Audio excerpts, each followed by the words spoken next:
ನಿನ್ನೆ ಬೆಳಗಾವಿ ಅಧಿವೇಶನದ ಮೊದಲನೆಯ ದಿನ ಮುಖ್ಯಮಂತ್ರಿಗಳ ಸುಪುತ್ರ ವಿಧಾನ ಪರಿಷತ್ ಸದಸ್ಯ ಡಾಕ್ಟರ್ ಯತೀಂದ್ರ ಅವರು ಮಾಧ್ಯಮಗಳಿಗೆ ಕೊಟ್ಟಂತ ಹೇಳಿಕೆ, ಅದರ ಮುಂದುವರಿದ ಭಾಗ ಇವತ್ತು ಕೂಡ ಬೆಳಗಾವಿಯಲ್ಲಿ ಈ ಹೇಳಿಕೆಯದ್ದೇ ಚರ್ಚೆ.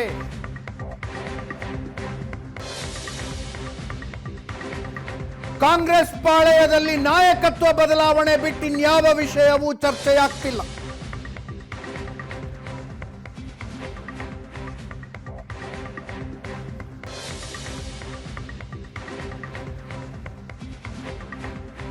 ಏಕಾಏಕಿ ಈ ಹೇಳಿಕೆಗೆ ಕಾರಣ ಏನು ಅಂತ ಹುಡುಕಾಟ ನಡೀತಾ ಇದೆ.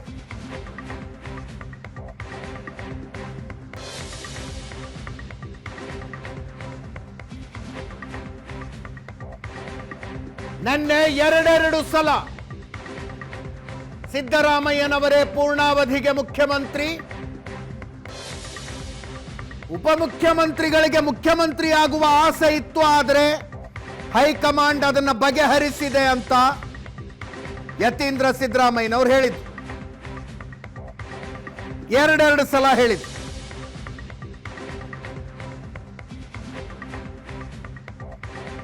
ಇವತ್ತು ಎರಡೆರಡು ಸಲ ತಮ್ಮ ಹೇಳಿಕೆಯನ್ನ ಸಮರ್ಥಿಸಿಕೊಂಡ್ರು.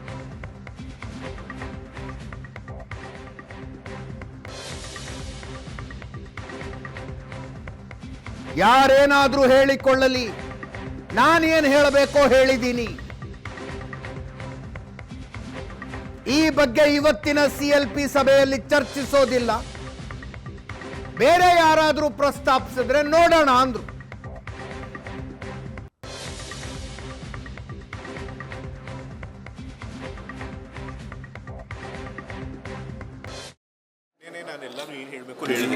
ಮತ್ತೆ ಆ ವಿಷಯದಲ್ಲಿ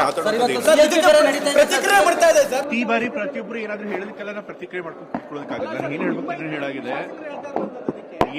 ಏನಾದ್ರೂ ಯಾರು ಏನಾದ್ರೂ ಹೇಳಿ ಸಿಎಲ್ಪಿಲಿ ನಾವು ಇದನ್ನ ಪ್ರಸ್ತಾಪ ಮಾಡ್ತೀವಿ, ಯಾರಾದ್ರೂ ಅಷ್ಟೇ ಎಂಎಲ್ಸಿಗಳ ಮಾತಿಗೆ ಯಾಕೆ ಇಷ್ಟೊಂದು ಗಂಭೀರವಾಗಿ ತಗೋಬೇಕು ಅಂತ ಅವ್ರು ಹೇಳ್ತಿರೋದು. ಆಯ್ತು, ಮಾತಾಡೋದು ಹೇಳಿದೀನಿ. ನಾನು ಏನ್ ಹೇಳ್ಬೇಕು ಹೇಳಿದೀನಿ. ಮತ್ತೆ ಅದ್ರ ಬಗ್ಗೆ ಇನ್ನ ಚರ್ಚೆ ನಾನು ಮಾಡೋದಿಲ್ಲ ಅಂತ ಹೇಳಿದೀನಿ. ಮತ್ತೆ ಅದ್ರ ಬಗ್ಗೆ ಕೇಳ್ತಿದ್ದೀರಿ? ಸಿಎಲ್ಪಿ ಮೀಟಿಂಗ್ ಅಲ್ಲಿ ಮತ್ತೆ ಆ ವಿಚಾರವನ್ನ ಮುನ್ನೆಲೆಗೆ ಸಿಎಲ್ಪಿ ಮೀಟಿಂಗ್ ಅದೆಲ್ಲ ಚರ್ಚೆ ಮಾಡಲ್ಲ, ನನಗೆ ಗೊತ್ತಿರೋ ಹಾಗೆ. ಚರ್ಚೆ ಮಾಡಿದ್ರೆ ನೋಡೋಣ.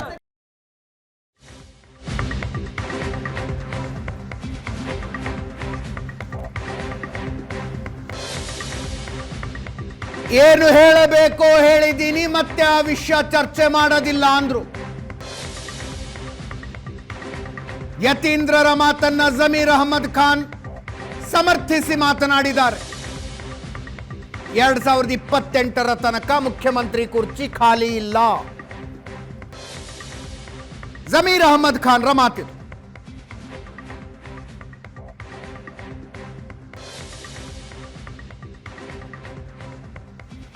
ಉಳಿದವರು ಬ್ಯಾಲೆನ್ಸಿಂಗ್ ಆಗಿ ಹೇಳಿಕೆಗಳನ್ನು ಕೊಟ್ಟರು.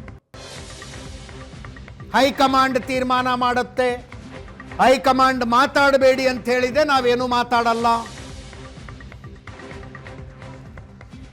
ಗೊಂದಲಕ್ಕೆ ಅವಕಾಶ ಮಾಡಿಕೊಡುವ ಹೇಳಿಕೆಗಳನ್ನು ಯಾರು ಕೊಡಬಾರದು.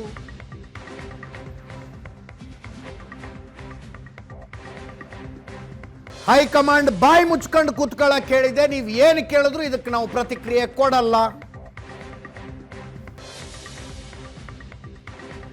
ಇಂಥ ಹೇಳಿಕೆಗಳು ಉಳಿದ ಸಚಿವರಿಂದ ಆದರೆ ಜಮೀರ್ ಅಹಮ್ಮದ್ ಖಾನ್ ಅವರು ಮಾತ್ರ ಮುಖ್ಯಮಂತ್ರಿ ಸ್ಥಾನ ಖಾಲಿ ಇಲ್ಲ ಅಂದ್ರು.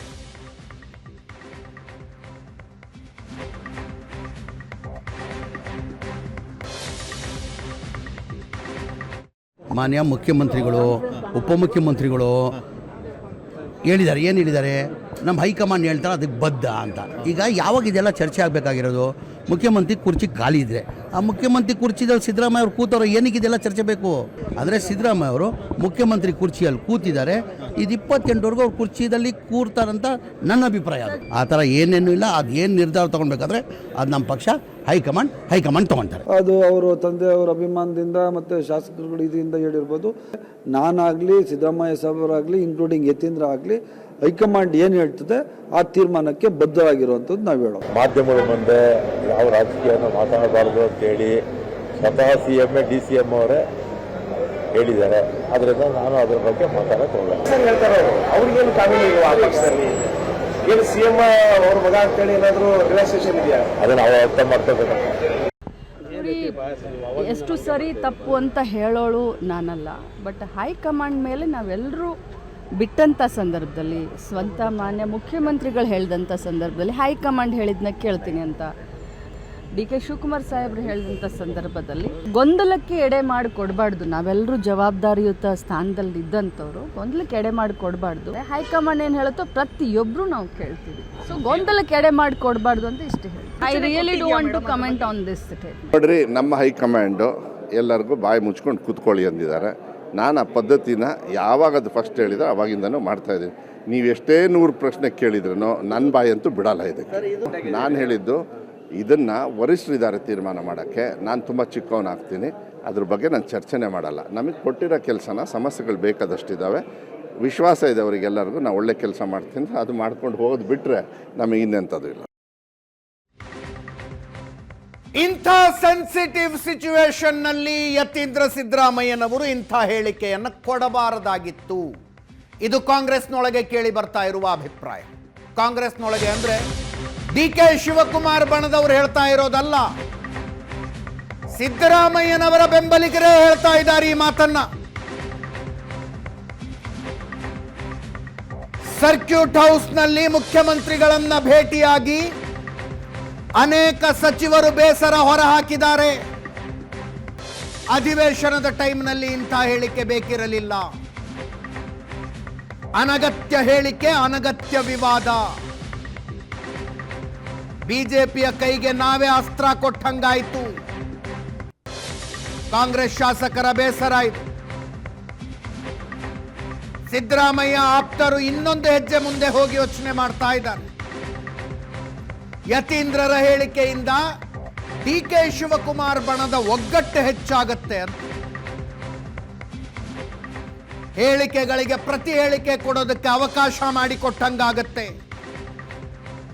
ಸುಮ್ಮನೆ ಅವರ ಒಗ್ಗಟ್ಟನ್ನು ನಾವೇ ಹೆಚ್ಚು ಮಾಡ್ದಂಗಾಗತ್ತೆ ಅಂತ ಸಿದ್ದರಾಮಯ್ಯ ಆಪ್ತ ಬಳಗದ ಸಚಿವರುಗಳು ಸಿದ್ದರಾಮಯ್ಯನವರ ಎದುರಿಗೆ ತೋಡಿಕೊಂಡಿರುವ ಬೇಸರ ಇದು. ಇನ್ನೊಂದು ಕಡೆ DK ಶಿವಕುಮಾರ್ ಬಣದ ಶಾಸಕರು ಸಿಟ್ಟಾಗಿದ್ದಾರೆ ಯತೀಂದ್ರ ಅವರ ಹೇಳಿಕೆಯ ಬಗ್ಗೆ. ಇಂಥ ಹೇಳಿಕೆಗಳನ್ನು ಸಹಿಸಿಕೊಳ್ಳೋದಕ್ಕೆ ಸಾಧ್ಯ ಇಲ್ಲ. ಅದೇನಾಗುತ್ತೋ ಆಗಲಿ, ನಾವು ಶಾಸಕಾಂಗ ಪಕ್ಷದ ಸಭೆಯಲ್ಲಿ ಈ ವಿಷಯವನ್ನ ಪ್ರಸ್ತಾಪ ಮಾಡ್ತೀವಿ ಅಂತಿದ್ದಾರೆ.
ಶಿವಕುಮಾರ್ ಆಪ್ತರ ಕೆಂಡಾಮಂಡಲ ಆಗಿದ್ದಾರೆ.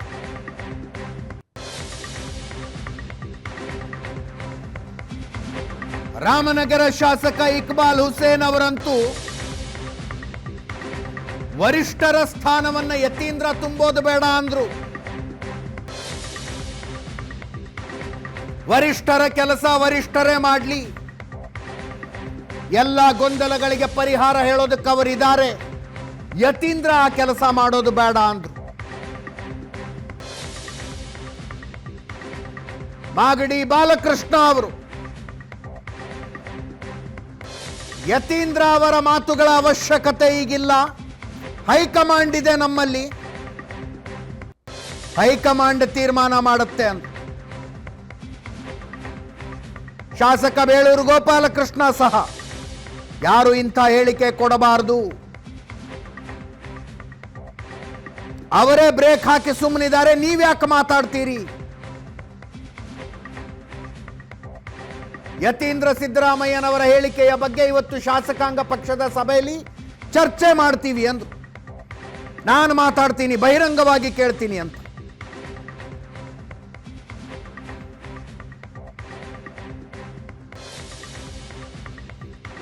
ಎಲ್ಲವೂ ವರಿಷ್ಠರ ಸ್ಥಾನ ನೀವು ಯಾರು ತುಂಬಕ್ಕೆ ಹೋಗಬೇಡಿ.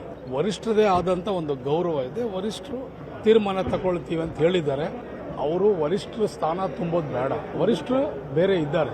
ಇದಕ್ಕೆ ತೀರ್ಮಾನ ಮಾಡುವಂಥವ್ರು, ಇದಕ್ಕೆ ಸಲಹೆ ಕೊಡುವಂಥವ್ರು, ಇದಕ್ಕೆ ತೀರ್ಮಾನ ಮಾಡುವಂಥವ್ರು ಶಕ್ತಿಯುತವಾಗಿ ಇದ್ದಾರೆ. ಅದಕ್ಕೆ ಕಾಂಗ್ರೆಸ್ ಪಕ್ಷದ ಶಿಸ್ತಿದೆ. ವಿನಾಕಾರಣ ನನಗೇನೋ ಜ್ಞಾನೋದಯ ಆಗ್ತಾ ಇದೆ, ನನಗೇನೋ ಅನ್ನಿಸ್ತಾ ಇದೆ, ಇದು ಒಳ್ಳೇದಲ್ಲ, ಸಲ್ಲದ್ದಲ್ಲ.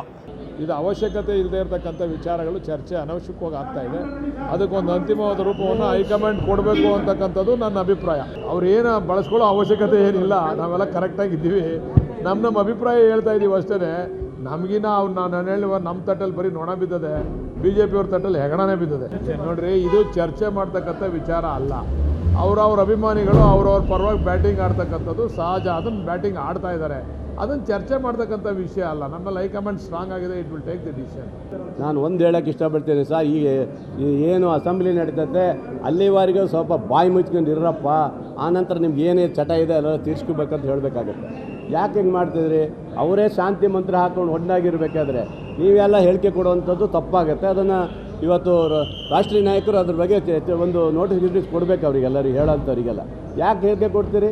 ಖಂಡಿತ ನಾನು ಚರ್ಚೆ ಮಾಡ್ತೀನಿ. ನೀವು ಅಷ್ಟೆಲ್ಲ ಹೇಳಕ್ಕೆ ಹೋದರೆ ನಾವು ಹೇಳ್ತೀವಿ, ನಮಗೂ ಬೇಕಾಗುತ್ತೆ ಮಂತ್ರಿ ಸ್ಥಾನ ಕಡ್ಡಾಯವಾಗಿ ಕೊಡ್ರಿ, ಸೀನಿಯರ್ ಲೀಡ್ರನ್ನೆಲ್ಲ ಇಟ್ಕೊಳ್ರಿ, ಗಡ್ಸಾಗೆ ಕೇಳಬೇಕಾಗತ್ತೆ. ಏನಿದು ವಿಚಿತ್ರ ಆಗಿದೆಪ್ಪ, ದಿನನಿತ್ಯ ಇದೇ ಆಗಿಬಿಟ್ರೆ CLPಯಲ್ಲಿ ಮಾತಾಡ್ತೀನಿ, ಇವತ್ತು ಬಿಡಲ್ಲ ನಾನು. ನನ್ನ ಕೊಲೀಗ ಪ್ರಶಾಂತ್ ನಾತು ಹಾಗೂ ಪೊಲಿಟಿಕಲ್ ಬ್ಯೂರೋ ಚೀಫ್ ಆನಂದ ಬೈದನಮನೆ ನೇರ ಸಂಪರ್ಕದಲ್ಲಿದ್ದಾರೆ. ಆನಂದ ಬೈದನಮನೆ ಸುವರ್ಣಸೌಧದಿಂದಲೇ. ಪ್ರಶಾಂತ್, ಇವತ್ತಿನ CLP ಇಂಟ್ರೆಸ್ಟಿಂಗ್ ಆಗಿರುತ್ತೆ ಅಂತ ನನ್ನ ಲೆಕ್ಕಾಚಾರ. ಶಾಸಕಾಂಗ ಪಕ್ಷದ ಸಭೆಯಲ್ಲಿ ನೋಡಿ, ಬೇಳೂರು ಗೋಪಾಲಕೃಷ್ಣ ಅವರು ಎಷ್ಟು ಸ್ಟ್ರಾಂಗ್ ಆಗಿ ಹೇಳ್ತಿದ್ದಾರೆ, ಬಿಡಲ್ಲ ನಾನು ಮಾತಾಡೋನೇ ಅಂತಾರವರು. ಅಜಿತ್, ಡಾಕ್ಟರ್ ಯತೀಂದ್ರ ಅವರ ನಿನ್ನೆಯ ಹೇಳಿಕೆಯ ನಂತರ ಪರಿಸ್ಥಿತಿ ಏನು ಹೈಕಮಾಂಡ್ ಅಂದ್ಕೊಂಡಿತ್ತು ಅದರ ತಿರುಮುರು ಆಗ್ತಿದೆ ಅಂತಕ್ಕಂಥದ್ದು ಅನ್ನಿಸ್ತಾ ಇದೆ. ಹೈಕಮಾಂಡ್ಗೆ ಅನಿಸಿತ್ತು, ನೋಡಿ ಸದ್ಯ ಯಾವುದೇ ರೀತಿಯ ಮಾತುಕತೆ ಬೇಕಿಲ್ಲ, ಜೊತೆಗೆ ಅಧಿವೇಶನ ಕೂಡ ಸರಾಗವಾಗಿ, ಸುಗಮವಾಗಿ, ಸುಲಲಿತವಾಗಿ ನಡಿಬೇಕು. ಅದು ನಡಿಬೇಕಾದ್ರೆ ವಿಪಕ್ಷಗಳ ಮೇಲೆ ಮುಗಿಬೀಳಬೇಕೇ ಹೊರತು ಇಂಟರ್ನಲ್ ಬಿಕರಿಂಗ್ ಇರಬಾರ್ದು ಅಂತಕ್ಕಂಥದ್ದು ಹೈಕಮಾಂಡ್ ಮನಸ್ಸಿನಲ್ಲಿತ್ತು. ಎಸ್, ಆ ಕಾರಣದಿಂದ ವೇಣುಗೋಪಾಲ್ ಮುಖ್ಯಮಂತ್ರಿ ಮತ್ತು ಉಪಮುಖ್ಯಮಂತ್ರಿಗಳಿಗೆ ದೂರವಾಣಿ ಕರೆ ಮಾಡಿ, ನೀವು ಪರಸ್ಪರ ಕುಳಿತುಕೊಂಡು ಚರ್ಚೆ ಮಾಡಿ, ಈಗಲೇ ದಿಲ್ಲಿಗೆ ಬರುವಂಥ ಅವಶ್ಯಕತೆ ಇಲ್ಲ, ಅಧಿವೇಶನವನ್ನು ಮೊದಲು ಮುಗಿಸಿ ನಂತರ ನಾವು ಈ ವಿಷಯದ ಬಗ್ಗೆ ಚರ್ಚೆ ಮಾಡೋಣ ಅಂತಕ್ಕಂಥದ್ದನ್ನು ವೇಣುಗೋಪಾಲ್ ಹೇಳಿದರು. ಅದನ್ನು ಮುಖ್ಯಮಂತ್ರಿಗಳು ಉಪಮುಖ್ಯಮಂತ್ರಿಗಳು ಕೂಡ ಒಪ್ಕೊಂಡ್ರು. ಒಂದು ಸಲ ಬ್ರೇಕ್ಫಾಸ್ಟ್ ಮಾಡಿದರೆ 2 ಸಲ ಬ್ರೇಕ್ಫಾಸ್ಟ್ ಮಾಡಿದರು. ಆದರೆ ಬ್ರೇಕ್ಫಾಸ್ಟ್ನ ನಂತರ ಏಕಾಏಕಿ ನನಗಂದರೆ ಆಶ್ಚರ್ಯ ಅನಿಸಿದ್ದು, ಸರಿ ಯಾರೋ ಭೈರತಿ ಸುರೇಶ್ ಹೇಳಿಕೆ ಕೊಟ್ಟರು, ಅಥವಾ KN ರಾಜಣ್ಣ ಹೇಳಿಕೆ ಕೊಟ್ಟರು, DK ಶಿವಕುಮಾರ್ ಬಣದಿಂದ ಶಿವಗಂಗಾ ಅವ್ರು ಹೇಳಿಕೆ ಕೊಟ್ಟರು, ಆ ವಿಚಾರ ಬೇರೆ. ಆದರೆ ಏಕಾಏಕಿ ಮುಖ್ಯಮಂತ್ರಿಗಳ ಪುತ್ರ ಅಧಿವೇಶನ ಶುರು ಆಗುವುದಕ್ಕಿಂತ ಮುಂಚೆ ಬೆಳಗಾವಿಯಲ್ಲಿ ಒಂದೊಂದೇ ಮಾಧ್ಯಮಗಳನ್ನು ಕರೆದು ಪ್ರತ್ಯೇಕ ಸಂದರ್ಶನವನ್ನು ನೀಡಿ ಈ ಹೇಳಿಕೆಯನ್ನು ಕೊಟ್ಟಿದ್ದರ ರಾಜಕೀಯ ಉದ್ದೇಶ ಏನು? No, this is underlining factor. ಅದು ಒಂದೊಂದೇ ಮಾಧ್ಯಮಗಳನ್ನು ಕರೆದು ಅನ್ನುವಂಥದ್ದು. ಅದರ್ವೈಸ್ ಪತ್ರಕರ್ತರು ಪ್ರಶ್ನೆ ಕೇಳ್ತಾರೆ, ಏನಾರು ಒಂದು ಉತ್ತರ ಕೊಡಬೇಕಲ್ಲ, ಕೊಟ್ಟಿರ್ತಾರೆ ಅನ್ನೋ ಹಂಗೆ ಆಗ್ತಿರ್ತದೆ ಎಷ್ಟು ದಿವಸ. ಅಲ್ಲ, ಅದಕ್ಕೆ ಹೇಳಿದೆ ನಾನು. ಎಸ್, ಯಾಕೆ ಅಂದರೆ ಅದರ ಹಿಂದಿನ ರಾಜಕೀಯ ಉದ್ದೇಶ ಏನು? ಮುಖ್ಯಮಂತ್ರಿಗಳೇ ಆ ಹೇಳಿಕೆಯನ್ನು ಕೊಡಿಸಿದ್ರ, ಅಥವಾ ಮುಖ್ಯಮಂತ್ರಿಗಳ ಬನ ಯತೀಂದ್ರರನ್ನು ಮುಂದೆ ಮಾಡಿ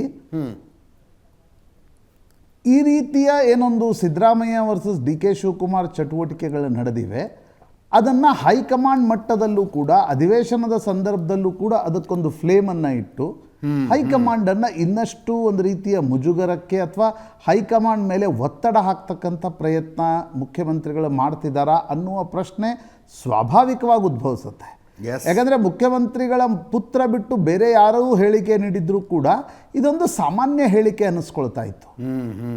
ಏಕಾಏಕಿ ಡಾಕ್ಟರ್ ಯತೀಂದ್ರ ನೀಡಿರ್ತಕ್ಕಂಥ ಹೇಳಿಕೆ, ಯಾಕಂದರೆ 2 ಹೇಳಿಕೆಗಳು ನೋಡಿ ನೀವು. ಅವರು ಮೊದಲನೇ ಹೇಳಿಕೆ, ಮುಖ್ಯಮಂತ್ರಿಗಳು ರಾಜಕೀಯ ಜೀವನದ ಸಂಧ್ಯಾ ಕಾಲದಲ್ಲಿದ್ದಾರೆ, ಸತೀಶ್ ಜಾರಕಿಹೊಳಿ ಅವರ ಸೈದ್ಧಾಂತಿಕ ಉತ್ತರಾಧಿಕಾರಿ ಅನ್ನುವ ಹೇಳಿಕೆ ಕೂಡ ಸಾಕಷ್ಟು ವಿಮರ್ಶೆಗೆ ಕಾರಣವಾಗಿತ್ತು, ಹುಬ್ಬೇರಿಸುವಂತೆ ಮಾಡಿತ್ತು, ಸ್ವತಃ ಮುಖ್ಯಮಂತ್ರಿಗಳ ಬಣಕ್ಕೂ ಕೂಡ ಮುಜುಗರ ಆಗಿತ್ತು. ಈಗಿನ ಹೇಳಿಕೆ ಕೂಡ ಅದರ ಹಿಂದಿನ ಉದ್ದೇಶ ಏನು, ಅಥವಾ ಮುಖ್ಯಮಂತ್ರಿಗಳು ಸುಮ್ಮನೆ ಕುಳಿತುಕೋ ಅಂತಕ್ಕಂಥದ್ದನ್ನು ಹೇಳಿದರೂ ಕೂಡ ಡಾಕ್ಟರ್ ಯತೀಂದ್ರ ಪದೇ ಪದೇ ಮಾಧ್ಯಮಗಳ ಮುಂದೆ ಬಂದು ಒಂದು ವೇಳೆ ಜನವರಿಯಲ್ಲೋ ಫೆಬ್ರವರಿಯಲ್ಲೋ ಮಾರ್ಚ್ನಲ್ಲೋ ಏನಾದರೂ ಆದರೆ ನಾನು ಇಲ್ಲಿದ್ದೀನಿ, ನನಗೂ ಒಂದು ರೀತಿಯಾಗಿರ್ತಕ್ಕಂಥ ಪದವಿ ಬೇಕು. ಹಿಂದೆ ಮಲ್ಲಿಕಾರ್ಜುನ್ ಖರ್ಗೆ ಅವರನ್ನ ದಿಲ್ಲಿಗೆ ಕಳಿಸಿದಾಗ ಹೈಕಮಾಂಡ್ ಪ್ರಿಯಾಂಕ್ ಖರ್ಗೆ ಅವರನ್ನು ಮಂತ್ರಿ ಮಾಡಿತು. ಸ್ವತಃ ಸಿದ್ದರಾಮಯ್ಯನವರು 2015-16 ಸಂಪುಟ ಪುನಾರಚನೆಯಲ್ಲಿ ಪ್ರಿಯಾಂಕ್ ಖರ್ಗೆ ಅವರನ್ನು ಮಂತ್ರಿ ಮಾಡಿದ್ದು ಮಲ್ಲಿಕಾರ್ಜುನ್ ಖರ್ಗೆ ಅವರನ್ನು ಒಂದು ರೀತಿ ಪೊಲಿಟಿಕಲಿ ಗುಡ್ ಹ್ಯೂಮರ್ನಲ್ಲಿ ಇಡಲಿಕ್ಕೆ. ಅದೇ ರೀತಿಯ ಪ್ರಯತ್ನ ಈಗ ಡಾಕ್ಟರ್ ಯತೀಂದ್ರರ ಹೆಸರನ್ನು ಏಕಾಏಕಿ ನಾಯಕತ್ವ ಬದಲಾವಣೆಯ ಸಂದರ್ಭದಲ್ಲಿ ಮುಂದೆ ತರಲಿಕ್ಕೆ ಸಾಧ್ಯ ಆಗೋಲ್ಲ ಅನ್ನುವ ಕಾರಣಕ್ಕೋಸ್ಕರ ಯತೀಂದ್ರರಿಗೆ ಈ ರೀತಿ ಹೇಳಿಕೆಯನ್ನು ಕೊಟ್ಟು ಒಂದು ರೀತಿ ಸಾರ್ವಜನಿಕವಾಗಿ ಬಿಂಬಿಸಲಾಗ್ತಿದೆಯಾ? I am not surprised if somebody is doing that. ಯಾಕಂದರೆ ರಾಜಕಾರಣದಲ್ಲಿ ಎಲ್ಲವೂ ಕೂಡ ನಡೆಯುತ್ತೆ. ಹಾಗಾಗಿ ಇದೊಂದು ರೀತಿಯ, ನನಗನ್ಸುತ್ತೆ ಅಜಿತ್, ನಿನ್ನೆಯಿಂದ ಡಾಕ್ಟರ್ ಯತೀಂದ್ರ ಕೊಟ್ಟಿರ್ತಕ್ಕಂಥ ಹೇಳಿಕೆಯ ಕಾರಣ ಏನು? ಸ್ವತಃ ಸಿದ್ದರಾಮಯ್ಯನವರು ಕೊಡಿಸಿದ್ರಾ, ಸಿದ್ದರಾಮಯ್ಯನವರ ಬಣ ಅದನ್ನು ಕೊಡಿಸ್ತಾ, ಅಥವಾ ಡಾಕ್ಟರ್ ಯತೀಂದ್ರರೇ ಮುಂದೆ ಬಂದು ಈ ಹೇಳಿಕೆಯನ್ನು ಕೊಟ್ಟು ನಾನು ಇದ್ದೀನಿ ಅಂತಕ್ಕಂಥದ್ದನ್ನು ತೋರಿಸುವ ಪ್ರಯತ್ನ ಮಾಡ್ತಾ ಇದ್ದಾರೆ? ಯಾಕಂದರೆ ಇಡೀ ಚರ್ಚೆಯಲ್ಲಿ ಡಾಕ್ಟರ್ ಯತೀಂದ್ರ ಎಲ್ಲೂ ಇರಲಿಲ್ಲ. ಹೌದು. ಈಗ ಏಕಾಏಕಿ DK ಶಿವಕುಮಾರ್ ಬಣ ಡಾಕ್ಟರ್ ಯತೀಂದ್ರರ ಮೇಲೆ ಮುಗಿ ಬೀಳ್ತಾ ಇದೆ. ಕೆಲವೊಮ್ಮೆ ಇದು ಲೀಡರ್ಶಿಪ್ ಅನ್ನು ಕೂಡ ತಂದು ಕೊಡುತ್ತೆ ಅಜಿತ್. ಕೆಲವೊಮ್ಮೆ ರಾಜಕಾರಣದಲ್ಲಿ ಯಾವ ಲೀಡರ್ಶಿಪ್ ತಂದು ಕೊಡ, any publicity is good publicity ಅಂತಾರೆ ಅನೇಕ ಬಾರಿ. ಆ ರೀತಿಯ ಪ್ರಯತ್ನ ಏನಾದರೂ ನಡೀತಾ ಇದೆಯಾ? We don't know. ಬಟ್ ನೀವು ಹೇಳದಂತೆ ಇವತ್ತಿನ ಶಾಸಕಾಂಗ ಪಕ್ಷದ ಸಭೆ ಅತ್ಯಂತ ಹೆಚ್ಚು ಕುತೂಹಲವನ್ನು ಕೆರಳಿಸುತ್ತೆ. ಒಂದು ಸಣ್ಣ ಕಿಡಿ ಬೆಂಕಿಯಾಗಿ ಕೂಡ ಮಾರ್ಪಡಬಲ್ಲದು. ಹಾಗಾಗಿ ಶಾಸಕಾಂಗ ಪಕ್ಷದ ಸಭೆಗೆ ಮುಖ್ಯಮಂತ್ರಿ ಮತ್ತು ಉಪಮುಖ್ಯಮಂತ್ರಿ ಬಣ ಯಾವ ತಯಾರಿಯಿಂದ ಬರುತ್ತೆ, ಯಾರ್ಯಾರು ಏನೇನು ಮಾತಾಡಬೇಕು ಅಂತಕ್ಕಂಥ ಸ್ಕ್ರಿಪ್ಟ್ ಒಡನೆ ಬರ್ತಾರಾ, ಅಥವಾ ನೋಡೋಣ ಅವ್ರು ಮಾತಾಡಿದರೆ ನಾವು ಮಾತಾಡೋಣ ಅಂತ ಬರ್ತಾರಾ? ಇದರ ಬಗ್ಗೆ ಅತಿ ಹೆಚ್ಚು ಕುತೂಹಲ ನನಗಿದೆ. ಎಸ್ ಆನಂದ್, ಒಬ್ಬ ಬೇಳೂರು ಗೋಪಾಲಕೃಷ್ಣ ಮಾತ್ರ ಹೇಳ್ತಾ ಇದ್ದಾರೆ ಸುಮ್ಮನಿರೋನಲ್ಲ ನಾನು ಮಾತಾಡೋನೇ ಅಂತ. ಬೇಳೂರು ಗೋಪಾಲಕೃಷ್ಣ ಇಷ್ಟು ದಿನಗಳ ಕಾಲ ತಟಸ್ಥ ಬಣದಲ್ಲಿ ಗುರುತಿಸಿಕೊಂಡವರು. ಒಬ್ಬ ತಟಸ್ಥ ಶಾಸಕ ಹಿಂಗೆ ಹೇಳ್ತಾ ಇದ್ದಾರೆ ಅಂದರೆ ಸಿದ್ದರಾಮಯ್ಯನವರ ಜೊತೆಗೆ ತೊಡೆತಟ್ಟಿ ನಿಂತಿರುವವರು ಮತ್ತು DK ಶಿವಕುಮಾರ್ ಜೊತೆಗೆ ತೊಡೆತಟ್ಟಿ ನಿಂತಿರುವಂಥವರು ಸುಮ್ಮನಿರ್ತಾರ ಅವರು?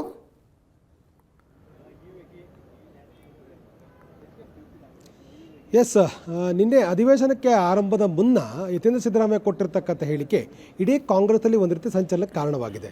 ಯತೀಂದ್ರ ಸಿದ್ದರಾಮಯ್ಯವರು ಕೊಟ್ಟಿರ್ತಕ್ಕಂಥ ಹೇಳಿಕೆ ಹಿನ್ನೆಲೆಯಲ್ಲಿ ಸಹಜವಾಗಿ ಕಾಂಗ್ರೆಸ್ನ, ಅದರಲ್ಲೂ ಮುಖ್ಯವಾಗಿ CM ಬಣದಲ್ಲಿ ಗುರುಸ್ಕೊಂಡಿರ್ತಕ್ಕಂಥ ಸಚಿವರುಗಳು, ಶಾಸಕರೇ ಒಂದು ರೀತಿ ಅತೃಪ್ತಿಯನ್ನು ವ್ಯಕ್ತಪಡಿಸ್ತಾ ಇದ್ದಾರೆ. ಈ ಸಂದರ್ಭದಲ್ಲಿ ಈ ಹೇಳಿಕೆ ಅಗತ್ಯ ಇಲ್ಲ ಅಂತಕ್ಕಂಥ ಮಾತನ್ನು ಅವರೇ ಹೇಳ್ತಾ ಇರುವಂಥದ್ದು. ಅದು ಪರೋಕ್ಷವಾಗಿ ಮಾಧ್ಯಮಗಳ ಮುಂದೆ ಹೇಳಿರ್ತಕ್ಕಂಥ ಈ ಎಲ್ಲ ಶಾಸಕರುಗಳು ಅವರು ಈ ಹಿಂದೆಯೂ ಕೂಡ ಹಲವು ಬಾರಿ ಹೇಳಿದರೆ, ಈಗಲೂ ಕೂಡ ಹೇಳಿದ್ದಾರೆ ಅಂಥೇಳಿ ಅದನ್ನು ಒಂದು ತೇಪೆ ಹಚ್ಚುವಂಥ ಪ್ರಯತ್ನವನ್ನು ಮಾಡಿದರೂ ಕೂಡ ಅಂತಿಮವಾಗಿ ಯತೀಂದ್ರ ಸಿದ್ದರಾಮಯ್ಯ ಹೇಳಿಕೆ ಸರಿ ಇಲ್ಲ ಅಂತಕ್ಕಂಥ ಎಲ್ಲರಿಗೂ ಕೂಡ ಮನದಟ್ಟಾಗಿದೆ. ಆ ಕಾರಣಕ್ಕಾಗಿಯೇ ನಿನ್ನೆ ರಾತ್ರಿ ಗೋಕಾಕ್ ಜಿಲ್ಲೆಯ ವಿಭಜನೆಗೆ ಸಂಬಂಧಪಟ್ಟ ಹಾಗೆ ನಿಯೋಗ ಒಂದು ಮುಖ್ಯಮಂತ್ರಿಗಳನ್ನು ಭೇಟಿ ಮಾಡೋ ಸಂದರ್ಭದಲ್ಲಿ ಅಲ್ಲಿದ್ದಂಥ ಸಚಿವರುಗಳು ಅನೌಪಚಾರಿಕವಾಗಿ ಮುಖ್ಯಮಂತ್ರಿ ಜೊತೆ ಚರ್ಚೆ ಮಾಡುವ ಸಂದರ್ಭದಲ್ಲಿ ಬೆಳಗಾವಿ ಜಿಲ್ಲೆಯನ್ನು ವಿಭಜಿಸಿ ಗೋಕಾಕ್ ಜಿಲ್ಲೆ ಮಾಡುವ ವಿಚಾರ ಸಂಬಂಧಪಟ್ಟ ಹಾಗೆ ಮುಖ್ಯಮಂತ್ರಿಗಳನ್ನು ನಿಯೋಗ ಭೇಟಿ ಮಾಡಿತು. ಆ ಸಂದರ್ಭದಲ್ಲಿ ಅಲ್ಲಿದ್ದಂಥ ಸಚಿವರೆಲ್ಲರೂ ಕೂಡ ಅನೌಪಚಾರಿಕವಾಗಿ ಮುಖ್ಯಮಂತ್ರಿ ಜೊತೆ ಚರ್ಚೆ ಮಾಡುವ ಸಂದರ್ಭದಲ್ಲಿ ಒಂದು ಗಂಭೀರವಾದಂಥ ಒಂದು ಚರ್ಚೆಯನ್ನು ಮಾಡಿದ್ದಾರೆ. ಅಂದರೆ ಈ ಸಂದರ್ಭದಲ್ಲಿ ಇದು ಅನಗತ್ಯವಾಗಿರ್ತಕ್ಕಂಥ ಹೇಳಿಕೆ ಆಗಿತ್ತು, ಇದು ಅನಗತ್ಯವಾಗಿರ್ತಕ್ಕ ವಿವಾದವನ್ನು ಸೃಷ್ಟಿ ಮಾಡುತ್ತೆ, ಇದು ಬೇಡ ಆಗಿತ್ತು ಅಂತಕ್ಕಂಥನ್ನ ಬಹಳ ಸ್ಪಷ್ಟವಾಗಿ ಹೇಳುವ ಪ್ರಯತ್ನವನ್ನು ಕೆಲ ಸಚಿವರುಗಳು ಮಾಡಿದ್ದಾರೆ. ಅಂದರೆ ಅವರು ಹೇಳ್ತಾ ಇರ್ತಕ್ಕಂಥದ್ದು ಈಗ ಅದರ ಅಗತ್ಯ ಇರಲಿಲ್ಲ, ಎಲ್ಲವೂ ಕೂಡ ತಿಳಿಯಾದ ಸಂದರ್ಭದಲ್ಲಿ ಇದು ಹೇಳುವಂಥ ಅಗತ್ಯ ಇರಲಿಲ್ಲ. ನಾವೇ ಅನಗತ್ಯವಾಗಿ ಇನ್ನೊಂದಿಷ್ಟು ಚರ್ಚೆಗೆ ಕಾರಣವಾಗ್ತಕ್ಕಂಥ ಅಂಶಗಳನ್ನು ನಾವೇ ಕೊಟ್ಟಂಗಾಗತ್ತೆ. BJP ರಾಜಕೀಯವಾಗಿ ಟೀಕೆ ಮಾಡೋದು ಸಹಜ, ಆದರೆ DKC ಬಣದಲ್ಲಿ ಗುರುಸ್ಕೊಂಡಿರ್ತಕ್ಕಂಥ ಶಾಸಕರುಗಳು ಅದು ಪ್ರತಿಯಾಗಿ ಹೇಳಿಕೆ ಕೊಡ್ತಕ್ಕಂಥ ಅವಕಾಶಗಳು ಕೂಡ ಇರುತ್ತೆ. ಮತ್ತು ಅವರೆಲ್ಲರೂ ಕೂಡ ಒಗ್ಗಟ್ಟು ಜಾಸ್ತಿ ಮಾಡ್ತಕ್ಕಂಥ ಸಾಧ್ಯತೆಗಳು ಕೂಡ ಇರುತ್ತೆ. ಮತ್ತು ನಾವೀಗ ಸುಗಮವಾಗಿರ್ತಕ್ಕಂಥ ಕಲಾಪವನ್ನು ನಡೆಸಬೇಕು ಅಂತಕ್ಕಂಥ ಲೆಕ್ಕಾಚಾರದಲ್ಲಿ ಇರುವಂಥ ಈ ಹಂತದಲ್ಲಿ ಶಾಸಕರಲ್ಲಿರ್ತಕ್ಕಂಥ ಒಗ್ಗಟ್ಟನ್ನು ಒಡಿತಕ್ಕಂಥ ಪ್ರಯತ್ನವೂ ಕೂಡ ಆಗುತ್ತೆ. ಮತ್ತು ಬಹಳ ಮುಖ್ಯವಾಗಿ ಯತೀಂದ್ರ ಸಿದ್ದರಾಮಯ್ಯರ ಹೇಳಿಕೆ ಇಲ್ಲಿಗೆ ನಿಲ್ಲೋದಿಲ್ಲ. ಬದಲಾಗಿ ಹೈಕಮಾಂಡ್ ಕೂಡ ಈ ಹೇಳಿಕೆ ಬಗ್ಗೆ ತಂದೆ ಆಗಿರ್ತಕ್ಕಂಥ ನಿರ್ಧಾರಗಳನ್ನು ತೆಗೆದುಕೊಳ್ಳುತ್ತೆ. ಹಾಗಾಗಿ ಇದು ವ್ಯತಿರಿಕ್ತವಾಗಿರ್ತಕ್ಕಂಥ ಪರಿಣಾಮಗಳೇ ಉಂಟು ಮಾಡ್ತಾ ಇರುವಂಥ ಹಿನ್ನೆಲೆಯಲ್ಲಿ ಇದರ ಅಗತ್ಯ ಇಲ್ಲ ಅಂತಕ್ಕಂಥದ್ದು ಸ್ವತಃ ಮುಖ್ಯಮಂತ್ರಿಗೆ ಹೇಳುವ ಪ್ರಯತ್ನವನ್ನು ಈ ಸಚಿವರು ಮಾಡಿದ್ದಾರೆ.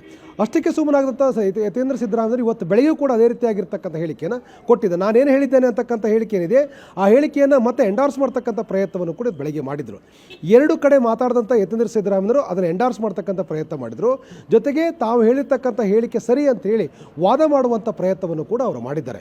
ಇವೆಲ್ಲವನ್ನು ಕೂಡ ಗಮನಿಸ್ತಾ ಇದ್ದಾರೆ. ನಿಶ್ಚಿತವಾಗಿರ್ತಕ್ಕಂಥ ಉದ್ದೇಶ ಇಟ್ಕೊಂಡು ಯತೀಂದ್ರ ಸಿದ್ದರಾಮಯ್ಯ ಇದು ಹೇಳಿದ್ದಾರಾ ಅಂತಕ್ಕಂಥ ಸಹಜವಾದಂಥ ಒಂದು ಪ್ರಶ್ನೆಗಳು ಮೂಡುತ್ತೆ. ಈ ವಿಚಾರ ಕಾಂಗ್ರೆಸ್ ಶಾಸಕಾಂಗ ಪಕ್ಷ ಸಭೆಯಲ್ಲಿ ಇವತ್ತು ಭಾಳ ಗಂಭೀರವಾಗಿ ಚರ್ಚೆ ಆಗುತ್ತೆ. ನಾವು ಗಮನಿಸಿದಾಗೆ ಬೇಳೂರು ಗೋಪಾಲಕೃಷ್ಣ ಅಷ್ಟೇ ಅಲ್ಲ, ಬದಲಾಗಿ ಬಹಳಷ್ಟು ಜನ ಶಾಸಕರು ಇದನ್ನು ಚರ್ಚೆ ಮಾಡಿದರೆ ಸಚಿವರು ಕೂಡ ಈ ಬಗ್ಗೆ ಚರ್ಚೆ ಮಾಡಲಿಕ್ಕೆ ಮುಂದಾಗಿದ್ದಾರೆ ಅಂತಕ್ಕಂಥದ್ದು ಬಹಳ ಪ್ರಮುಖ. ಯಾಕಂದರೆ ಹೈಕಮಾಂಡ್ ಬಣದಲ್ಲಿ ಗುರುಸ್ಕೊಂಡಿರ್ತಕ್ಕಂಥ ಬಹುತೇಕ ಸಚಿವರುಗಳಿದ್ದಾರೆ. ಅವರೆಲ್ಲರೂ ಕೂಡ ಈ ರೀತಿಯಾಗಿರುವಂಥ ಅನಗತ್ಯ ಗೊಂದಲ, ಟೀಕೆ ಟಿಪ್ಪಣಿಗೆ ಕಾರಣವಾಗ್ತಕ್ಕಂಥ ಹೇಳಿಕೆಯ ಬಗ್ಗೆ ಚರ್ಚೆ ಮಾಡ್ತೇವೆ ಅಂತಕ್ಕಂಥದ್ದು ಬಹುತೇಕ ಎಲ್ಲ ವಿಧಾನಸಭೆ ಮೊಗಸಾಲೆಯಲ್ಲಿ ಎಲ್ಲರೂ ಕೂಡ ಅನೌಪಚಾರಿಕವಾಗಿ ಹೇಳ್ತಾ ಇರ್ತಕ್ಕಂಥದ್ದು. ಇದನ್ನು ಗಮನಿಸ್ತಾ ಇದ್ದರೆ ಇವತ್ತು ಶಾಸಕಾಂಗ ಪಕ್ಷ ಸಭೆಯಲ್ಲಿ ಎಲ್ಲವನ್ನು ಕೇಳತಕ್ಕಂಥ ರೀತಿಯಲ್ಲಿ ಶಾಸಕರು ರೆಡಿ ಆಗಿದ್ದಾರೆ ಅನ್ನೋದು ಭಾಳ ಸ್ಪಷ್ಟ. ಒಂದು ಕಡೆ ಬ್ರೇಕ್ಫಾಸ್ಟ್ ಮೀಟಿಂಗ್, ದೆಹಲಿ ಯಾತ್ರೆ, ಟ್ವೀಟ್ ವಾರ್ ಇವೆಲ್ಲವೂ ಕೂಡ ನಡೆದಿತ್ತು. ಅದರ ಬೆನ್ನಲ್ಲೇ ಈ ರೀತಿಯಾಗಿರುವಂಥ ಬಹಿರಂಗ ಹೇಳಿಕೆಯನ್ನು CM ಅವರ ಪುತ್ರ ನೀಡ್ತಾ ಇರ್ತಕ್ಕಂಥದ್ದು ಬೇರೆ ರೀತಿಯಾಗಿ ಸಂದೇಶಗಳನ್ನು ಕೊಡುತ್ತೆ. ಆ ಕಾರಣ ಎಲ್ಲವನ್ನೂ ಕೂಡ ನಾವು ಸಚಿವರುಗಳು ಶಾಸಕರು ಆನಂದ್, ಈ ಸಾಧ್ಯತೆಗಳು ಉಂಟಾ? ಅಂದರೆ ಈಗ ನೋಡಿ, ಮುಖ್ಯಮಂತ್ರಿಗಳ ಪುತ್ರ ಒಂದು ಹೇಳಿಕೆಯನ್ನು ಕೊಟ್ಟರು, ಜಮೀರ್ ಒಂದು ಹೇಳಿಕೆಯನ್ನು ಕೊಟ್ಟರು. ಈ ಹೇಳಿಕೆ ಶಾಸಕಾಂಗ ಪಕ್ಷದ ಸಭೆಯಲ್ಲಿ ಪ್ರಸ್ತಾಪವಾಗುತ್ತೆ. ಕ್ಲಿಯರ್ ಆಗಿ ಎರಡು ಬಣಗಳು ಇಬ್ಬಾಗವಾದಂತೆ ಶಾಸಕಾಂಗ ಪಕ್ಷದ ಸಭೆಯಲ್ಲಿ ಆದರೆ ಹೈಕಮಾಂಡ್ ಜನವರಿಯಲ್ಲೂ ಕೂಡ ಈ ಸಭೆ ಕರೀಲಿಕ್ಕೆ ಹಿಂಜರಿಕೆ ಆಗಬಹುದು ಅಂತಕ್ಕಂಥದ್ದು ಕೂಡ ಒಂದು ಸ್ಟ್ರಾಟಜಿ ಉಂಟಾ? ಅಂದರೆ ಈಗ ನೀವು ಹೇಳಿಕೆಯನ್ನು ಮುಖ್ಯಮಂತ್ರಿಗಳ ಬಣ ಕೊಟ್ಟೇ ಇಲ್ಲ ಅಂತ ಅಂದ್ಕೊಳ್ಳಿ, ಆಗ ಮುಖ್ಯಮಂತ್ರಿಗಳ ಬಣ ಏನನ್ನೂ ಮಾಡ್ತಾ ಇಲ್ಲ ಅಂತ ನಿಧಾನವಾಗಿ DK ಶಿವಕುಮಾರ್ ಬಣದ ಅಪ್ಪರ್ ಹ್ಯಾಂಡ್ ಆಗತ್ತೆ. ಶಾಸಕಾಂಗ ಪಕ್ಷದ ಸಭೆಯಲ್ಲಿ ಒಂದು ವೇಳೆ ಈ ವಿಷಯ ಚರ್ಚೆಗೆ ಬಂದರೆ ಸಿದ್ದರಾಮಯ್ಯನವರ ಬಣದವರು ಬೇಕಂತಲೇ ಎದ್ದು ನಿಂತು ಮಾತಾಡ್ತಾರೆ, DK ಶಿವಕುಮಾರ್ ಬಣದವರು ಎದ್ದು ನಿಂತು ಮಾತಾಡ್ತಾರೆ. ಆಗ ಈ ವಿಷಯವನ್ನು ಪ್ರಸ್ತಾಪಿಸಿ ಬಗೆಹರಿಸ್ಲಿಕ್ಕೆ ಹೈಕಮಾಂಡ್ಗೆ ಸಾಧ್ಯನೇ ಆಗಲಿಕ್ಕಿಲ್ಲ. ಇಫ್ ಎಟ್ ಆಲ್ 70-70 ಆಯಿತು ಅಂತ ಅಂದ್ಕೊಳ್ಳಿ, ಒಂದು ಹಾಗೆ ಹೈಪೋಥೆಟಿಕಲ್ ಕೇಳ್ತೀನಿ, 70 ಶಾಸಕರು ಒಂದೊಂದು ಕಡೆ ನಿಂತ್ಕೊಂಡ್ರಿ ಅಂದರೆ ನಾಯಕತ್ವ ಬದಲಾವಣೆಯ ಒಂದು ನಿರ್ಣಯವನ್ನು ಹೈಕಮಾಂಡ್ ತೆಗೆದುಕೊಳ್ಳಿಕ್ಕೆ ಸಾಧ್ಯ ಆಗತ್ತಾ? ಒಂದು ವೇಳೆ ಇದು ಶಾಸಕಾಂಗ ಪಕ್ಷದ ಸಭೆಯಲ್ಲಿ ಕಿಡಿ ಹೊತ್ಕೊಂಡು ಬೆಂಕಿ ಹತ್ಕೊಳ್ಳೋ ಪರಿಸ್ಥಿತಿ ಬಂದರೆ ಅದು ಏನಾದರೂ ಸ್ಟ್ರಾಟಜಿ ಉಂಟಾ ಅಂತ ನನ್ನ ಪ್ರಶ್ನೆ ಅಷ್ಟೇ. ಎಸ್, ಈ ಸಾಧ್ಯತೆಗಳು ಕೂಡ ಅಲ್ಲಗಳಿವಂತಿಲ್ಲ. ಯಾಕೆಂತಂದರೆ ಇದೆಲ್ಲವೂ ಕೂಡ ಆಗ್ಬೋದು, ರಾಜಕಾರಣದ ಎಲ್ಲವೂ ಕೂಡ ಆಗುತ್ತೆ. ಇದು ಕೂಡ ಒಂದು ಸಾಧ್ಯತೆ.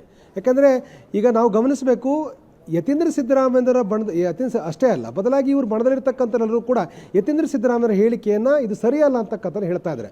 ಅಂದರೆ ಇದು ಎಲ್ಲರ ಅಭಿಪ್ರಾಯ ಅಲ್ಲ ಅಂತಕ್ಕಂಥ ರೀತಿಯ ಚರ್ಚೆಗಳು ಕೂಡ ಇದೆ. ಒಂದೊಮ್ಮೇನಾದರೂ ಕೂಡ ಈ ರೀತಿಯಾದ ಸ್ಟ್ರಾಟಜಿಗಳು ಇದ್ದಿದ್ದೇ ಆಗಿದ್ದರೆ ಈಗ ಸಹಜವಾಗಿ ಬಸವರಾಜ ರಾಯರೆಡ್ಡಿ ಇರ್ಬೋದು, ಜಮೀರ್ ಅಹಮದ್ ಇರ್ಬೋದು, ಇವರೆಲ್ಲರೂ ಕೂಡ ಕೊಡ್ತಾ ಇರ್ತಕ್ಕಂಥ ಹೇಳಿಕೆ ಎಲ್ಲವೂ ಕೂಡ ಹೈಕಮಾಂಡ್ ತೀರ್ಮಾನ ಮಾಡುತ್ತೆ ಅಂತಕ್ಕಂಥ ಹೇಳ್ತಾರೆ. ಆದರೆ ಅನೌಪಚಾರಿಕವಾಗಿ ಅವರು ಮಾತಾಡುವ ಸಂದರ್ಭದಲ್ಲಿ ಈ ಹೇಳಿಕೆ ಸರಿಯಲ್ಲ ಅಂತಕ್ಕಂಥ ರೀತಿಯಲ್ಲಿ ಅವರು ಕೂಡ ಮಾತಾಡ್ತಿದ್ದಾರೆ. ಅಂದರೆ ಇದು CM ಬಣದ ಒಟ್ಟಾರೆ ಅಭಿಪ್ರಾಯ ಅನ್ನೋದ್ರ ಬಗ್ಗೆನೂ ಕೂಡ ಇನ್ನೂ ಕ್ಲಾರಿಟಿ ಸಿಗ್ತಾ ಇಲ್ಲ. ಆದರೆ ಒಂದಂತೂ ಸ್ಪಷ್ಟ ಆಗಿದೆ, ಈ ಹೇಳಿಕೆಯಿಂದಾಗಿ DKC ಬಣದಲ್ಲಿ ಗುರುಸ್ಕೊಂಡಿರ್ತಕ್ಕಂಥ ಶಾಸಕರೆಲ್ಲರೂ ಕೂಡ ಒಗ್ಗಟ್ಟಾಗಲಿಕ್ಕೆ ಒಂದು ಅವಕಾಶ ಕೊಟ್ಟಂತಾಗತ್ತೆ. ಎಷ್ಟು ಸರಿ ಅಂಥೇಳಿ ಮಾಧ್ಯಮಗಳನ್ನೇ ಅವರು ಪ್ರಶ್ನೆ ಮಾಡ್ತಾ ಇದ್ದಾರೆ. ಯಾಕೆಂದರೆ ಆ್ಯಸ್ ಎ ಮುಖ್ಯಮಂತ್ರಿ ಮಗ ಈ ರೀತಿ ಹೇಳಿದರೆ ಎಷ್ಟು ಸರಿ ಅಂತಕ್ಕಂಥ ಪ್ರಶ್ನೆಯನ್ನು ಅವರು ಮಾಧ್ಯಮಗಳಿಗೆ ಕೇಳ್ತಾ ಇದ್ದಾರೆ. ಹಾಗಾಗಿ ಅವರ ಭಾವನೆ ಇರ್ತಕ್ಕಂಥ DKC ಬಣದ ಗುರುಸ್ಕೊಂಡಿರ್ತಕ್ಕ ಶಾಸಕರ ಭಾವನೆ ಏನಂತಂದರೆ ನಾವೆಲ್ಲ ಒಂದಾಗಿರಬೇಕು ಅಂತಕ್ಕಂಥದ್ದನ್ನು ಇನ್ನಷ್ಟು ಗಟ್ಟಿಗೊಳಿಸ್ತಕ್ಕಂಥ ರೀತಿಯ ಒಂದು ವಾತಾವರಣ ಸೃಷ್ಟಿ ಆಗ್ತಾ ಇದೆ ಅಂತಕ್ಕಂಥ ಅವರ ಮನವರಿಕೆ ಆಗ್ತಾ ಇದೆ. ಆ ಕಾರಣಕ್ಕಾಗಿ ಇದು ಸಹಜವಾಗಿ ಹೇಳದೇ ಇದ್ದರೂ ಕೂಡ ಎರಡು ಪ್ರತ್ಯೇಕವಾಗಿರ್ತಕ್ಕಂಥ ಬಣಗಳು ಈಗಾಗಲೇ ನಿರ್ಮಾಣ ಆಗಿಬಿಟ್ಟಿದ್ದಾವೆ. ಕೆಲವರು ಪರಿಸ್ಥಿತಿ ನೋಡಿಕೊಂಡು ಯಾವ ಕಡೆ ನಿಲ್ಲಬೇಕು ಅಂತಕ್ಕಂಥದ್ದು ಚರ್ಚೆ ಮಾಡ್ತಾಯಿದ್ದಾರೆ, ಕೆಲವರು ಚುನಾವಣೆ ದೃಷ್ಟಿಯಲ್ಲಿ ಇಟ್ಕೊಂಡು ಯೋಚನೆ ಮಾಡ್ತಾರೆ, ಕೆಲವರು ಹೈಕಮಾಂಡ್ ದೃಷ್ಟಿಯಲ್ಲಿ ಇಟ್ಕೊಂಡು ಯೋಚನೆ ಮಾಡ್ತಾ ಇದ್ದಾರೆ. ಹಾಗಾಗಿ ಈಗ ಸದನದ ಒಳಗಡೆ ಸರ್ಕಾರವನ್ನು ಪಕ್ಷವನ್ನು ಡಿಫೆಂಡ್ ಮಾಡ್ತಾ ಇರ್ತಕ್ಕಂಥ ಈ ಶಾಸಕರಿದ್ದಾರೆ, ಇವರಲ್ಲಿ ನಿಶ್ಚಯವಾಗಿ ಈಗಾಗಲೇ ಅವರಲ್ಲಿ ಕೆಲವು ತೀರ್ಮಾನಗಳಿದೆ. ಈಗಾಗಲೇ ಒಂದು ರೀತಿ ಸ್ಪಷ್ಟವಾಗಿರ್ತಕ್ಕಂಥ ಗೆರೆ ಎಳೆಯುವ ರೀತಿಯಲ್ಲಿ ಗುಂಪುಗಳು ಸೃಷ್ಟಿ ಆಗ್ತಾ ಇರುವಂಥ ಈ ಸಂದರ್ಭದಲ್ಲಿ ಈ ರೀತಿಯ ಹೇಳಿಕೆ ಇನ್ನಷ್ಟು ಗುಂಪುಗಾರಿಕೆ ಮಾಡಲಿಕ್ಕೆ ಅವಕಾಶವನ್ನು ಮಾಡಿಕೊಡುತ್ತೆ ಅನ್ನುವಂಥ ಚರ್ಚೆಗಳು ಈಗಿರುವಂಥದ್ದು. ಪ್ರಶಾಂತ್, ಎಸ್, ಒಂದು ಕಡೆ ಕಾಂಗ್ರೆಸ್ನಲ್ಲಿ ನಾಯಕತ್ವ ಬದಲಾವಣೆಯ ಚರ್ಚೆ, ಶಾಸಕರುಗಳ ಮಧ್ಯದಲ್ಲಿ ಸ್ಪಷ್ಟ ಗೆರೆ ಕೊರೆದು ಸ್ಪಷ್ಟಪಡಿಸಬಹುದಾದ ರೀತಿಯಲ್ಲಿ ಸಿದ್ದರಾಮಯ್ಯನವ್ರ ಕಡೆ ಇವರು, DK ಶಿವಕುಮಾರ್ ಕಡೆ ಇವರು ಅಂತ ಹೇಳಬಹುದು ಅನ್ನುವಷ್ಟು ವಿಘಟನೆಯಾಗಿದೆ. ಇಂಥ ಸಂದರ್ಭದಲ್ಲಿ ಕೆಲವರು ಬ್ಯಾಲೆನ್ಸ್ ಆಗಿರೋ ಪ್ರಯತ್ನ ಮಾಡ್ತಾರೆ. ಹೈಕಮಾಂಡ್ ಹೇಳ್ದಂಗೆ ಕೇಳ್ತೀವಿ, ಹೈಕಮಾಂಡ್ ಹೇಳುತ್ತೆ, ಹೈಕಮಾಂಡು ಅಂತ. ಈ ಮಧ್ಯದಲ್ಲಿ ಚನ್ನರಾಜ ಹಟ್ಟಿಹೊಳಿ ಅವರದೊಂದು ಟ್ವೀಟ್. ಚನ್ನರಾಜ ಹಟ್ಟಿಹೊಳಿ ಲಕ್ಷ್ಮೀ ಹೆಬ್ಬಾಳ್ಕರ್ ಸಹೋದರ, MLC ಕೂಡ ಹೌದು. ಅವರು ಬೆಳಗಾವಿ ಅಧಿವೇಶನಕ್ಕೆ ಪಾಲ್ಗೊಳ್ಳೋದಕ್ಕೆ ಬಂದಂಥ ಉಪಮುಖ್ಯಮಂತ್ರಿ DK ಶಿವಕುಮಾರರನ್ನ ಸ್ವಾಗತಿಸಿದರು. ಅದರದ್ದು ಫೋಟೋ ಹಾಕ್ಕೊಂಡ್ರು. ಬೆಳಗಾವಿಯ ಸುವರ್ಣ ವಿಧಾನಸೌಧದಲ್ಲಿ ನಡೆಯುತ್ತಿರುವ ವಿಧಾನಮಂಡಲದ ಚಳಿಗಾಲದ ಅಧಿವೇಶನದಲ್ಲಿ ಪಾಲ್ಗೊಳ್ಳಲು ಬೆಳಗಾವಿಗೆ ಆಗಮಿಸಿರುವ ಮುಖ್ಯಮಂತ್ರಿಗಳಾದ ಸನ್ಮಾನ್ಯ ಶ್ರೀ DK ಶಿವಕುಮಾರ್ ಅವರನ್ನ ಸಾಂಬ್ರಾ ವಿಮಾನ ನಿಲ್ದಾಣದಲ್ಲಿ ಸ್ವಾಗತಿಸಲಾಯಿತು ಅಂತ ಹಾಕೊಂಡ್ಬಿಟ್ರು ಅವರು. ಮುಖ್ಯಮಂತ್ರಿಗಳಾದ ಸನ್ಮಾನ್ಯ DK ಶಿವಕುಮಾರರನ್ನ ಅಂತ ಹಾಕೊಂಡ್ಬಿಟ್ರು. ಜನ ಎಲ್ಲ ಆಗಲೇ ಮಾಡೇ ಬಿಟ್ರು CM ಅಂತ ಮಾತಾಡೋದಕ್ಕೆ ಶುರು ಮಾಡಿದ್ರು. ಚರ್ಚೆ ಜಾಸ್ತಿ ಆಗ್ತಾ ಇದ್ದಂತೆ ಟ್ವೀಟ್ ಅನ್ನು ಎಡಿಟ್ ಮಾಡಲಾಯಿತು.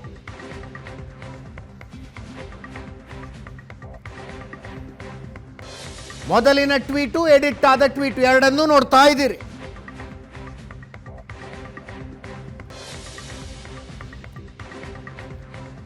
ಈ ಎಪಿಸೋಡ್ನಲ್ಲಿ ಯಾವುದೇ ಬಹಿರಂಗ ಹೇಳಿಕೆಯನ್ನು ಕೊಡದೆ ಹೋದರೂ ಎಲ್ಲರಿಗೂ ಗೊತ್ತಿರುವ ವಿಷಯ, ಲಕ್ಷ್ಮೀ ಹೆಬ್ಬಾಳ್ಕರು DK ಶಿವಕುಮಾರ್ ಅವರ ಪ್ರಬಲ ಬೆಂಬಲಿಗರು ಅನ್ನೋದು.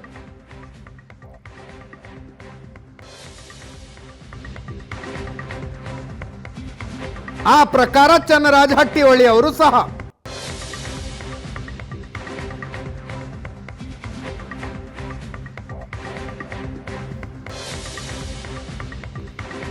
ಆದರೂ ಸ್ಪಷ್ಟೀಕರಣ ಕೊಟ್ಟರು.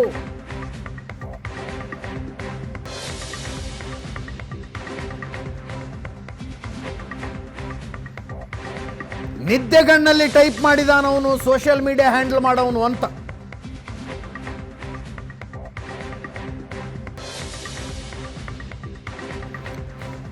ಚನ್ನರಾಜ ಹಟ್ಟಿಹೊಳಿ ಅವರು ಹೇಳಿದ್ದು, ಟೈಪಿಂಗ್ ಮಿಸ್ಟೇಕ್ ಆಗಿದೆ, ನಾವು ಪೋಸ್ಟ್ ಮಾಡಲ್ಲ, ಹ್ಯಾಂಡ್ಲರ್ ಇರ್ತಾರೆ, ನಿದ್ದೆಗಣ್ಣಲ್ಲಿ ಟೈಪ್ ಮಾಡಿದಾನೆ, ತಕ್ಷಣ ಅದನ್ನು ಸರಿಪಡಿಸಿದೀವಿ ಅಂತ. ಪತ್ರಕರ್ತರ ಕೇಳಿದ್ರು, ನಿಮ್ಮ ಆಸೆ ಕೂಡ ಅದೇ ಅಲ್ವಾ ಅಂತ. DK ಶಿವಕುಮಾರ್ CM ಆಗಬೇಕು ಅನ್ನೋದೇ ನಿಮ್ಮ ಆಸೆ ಅಲ್ವಾ ಅಂತ ಕೇಳಿದ್ದಕ್ಕೆ, ನಮ್ಮದೊಂದೇ ಅಲ್ಲ, ರಾಜ್ಯದ ಜನತೆಯ ಆಸೆ ಅದು ಅಂದ್ರು. ಲಕ್ಷ್ಮೀ ಹೆಬ್ಬಾಳ್ಕರ್ ಅವರು ಕೂಡ ಟೈಪಿಂಗ್ ಮಿಸ್ಟೇಕು ಅಂತ ಹೇಳ್ತಾ ಇದ್ದಾರೆ.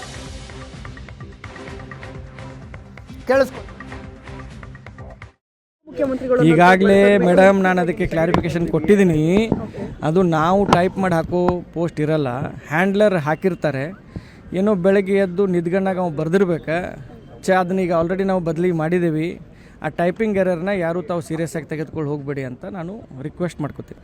ಇಮಿಡಿಯೇಟಾಗಿ ಅದನ್ನ ಚೇಂಜು ಮಾಡಿಸಿದ್ದೀವಿ, ರೀಪೋಸ್ಟು ಆಗಿದೆ. ನಿಮ್ಮ ಆಸೆ ಕೂಡ ಅದೇ ಇತ್ತು. ಅದು ಹೈಕಮಾಂಡ್ ಅವ್ರದ್ದಿದೆ. ಹೈಕಮಾಂಡ್ ಅವ್ರು ಏನು ಹೈಕಮಾಂಡ್ ಅವ್ರದ್ದು ಏನು ಡಿಸಿಷನ್ ಇರುತ್ತೆ ಅದಕ್ಕೆ ಇಬ್ಬರು ನಾಯಕರು ಭದ್ರಾಗಿರ್ತಾರೆ. ಇದೊಂದು ಟೈಪಿಂಗ್ ಎರರು, ಇದನ್ನು ಇಲ್ಲಿಗೆ ಈ ವಿಷಯವನ್ನು ಬಿಟ್ಬಿಡಿ ಅಂತ ಎಲ್ಲರಿಗೂ ರಿಕ್ವೆಸ್ಟ್ ಮಾಡ್ಕೊತೀನಿ. ನಾನು ಆದಂಥ ತಪ್ಪಿಗೆ ನಾನು ವ್ಯಥೆಯನ್ನು ವ್ಯಕ್ತಪಡಿಸ್ತೀನಿ. ಯಾಕೆ ಅಂತಂದರೆ, ನಾವು ಪೋಸ್ಟ್ ಮಾಡೋದಿಲ್ಲ, ಹ್ಯಾಂಡ್ಲರ್ಸ್ ಇರ್ತಾರೆ.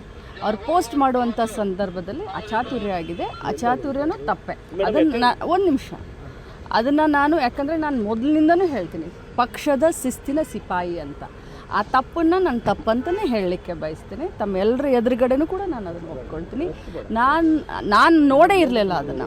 ನನ್ನ ತಮ್ಮ ನೋಡಿ, ಅಕ್ಕ ಹಿಂಗೆ ಆಗಿದೆ, ನಾನು ಇಮಿಡಿಯೇಟ್ ಚೇಂಜ್ ಮಾಡಿಸಿದ್ದೀನಿ ಅಂತ ನನ್ನ ತಮ್ಮ ಸ್ವಂತ ನನಗೆ ಹೇಳಿದಾಗ, ನಾನು ಮತ್ತೆ ಅದನ್ನು ಓಪನ್ ಮಾಡಿ ನೋಡಿದಾಗ ಅಲ್ಲಿವರೆಗೆ ಚೇಂಜ್ ಆಗಿತ್ತು. ಬಟ್ ಆಗಿರೋ ತಪ್ಪಿಗೆ ಅದು ಅಚಾನಕ್ ಆಗಿರೋದು. ಯಾಕಂದರೆ ನಾನಾಗಲಿ ನನ್ನ ತಮ್ಮ ಆಗಲಿ ಪಕ್ಷದ ಶಿಸ್ತಿನ ಸಿಪಾಯಿಗಳು.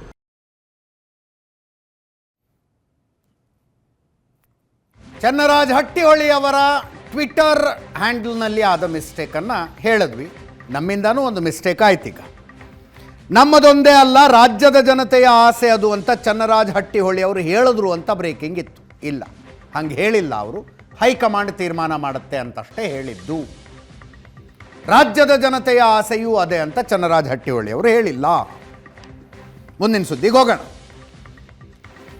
ಸಿದ್ದರಾಮಯ್ಯನವರು ಮೊದಲನೇ ಅವಧಿಗೆ ಮುಖ್ಯಮಂತ್ರಿಯಾಗಿದ್ದಾಗ 2013ರಿಂದ 2018 ಅವಧಿಗೆ ಮುಖ್ಯಮಂತ್ರಿಯಾಗಿದ್ದಾಗ ಅವರು ತೆಗೆದುಕೊಂಡ ನಿರ್ಣಯಗಳ ಪೈಕಿ ಅತ್ಯಂತ ವಿವಾದಾತ್ಮಕವಾಗಿದ್ದು ಟಿಪ್ಪು ಜಯಂತಿ ಆಚರಿಸುವ ನಿರ್ಧಾರ. ಒಂದು, ಟಿಪ್ಪು ಜಯಂತಿ ಆಚರಿಸೋದು, ಇನ್ನೊಂದು ಅದನ್ನು ಕನ್ನಡ ಮತ್ತು ಸಂಸ್ಕೃತಿ ಇಲಾಖೆಯಿಂದ ಆಚರಣೆ ಮಾಡೋದು.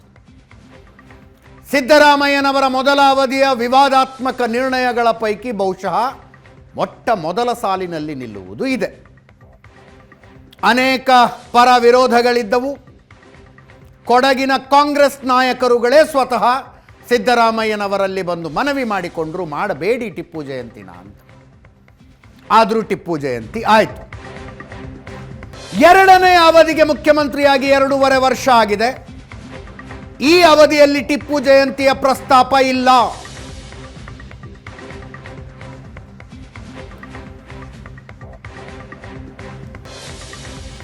ಆದರೆ ಟಿಪ್ಪು ಜಯಂತಿ ಆಚರಣೆ ಮಾಡಬೇಕು ಅಂತ ಒಬ್ಬ ಕಾಂಗ್ರೆಸ್ ಶಾಸಕರಿಗನ್ನಿಸ್ತಾ ಇದೆ, ವಿಜಯಾನಂದ ಕಾಶಪ್ಪನವರಿಗೆ.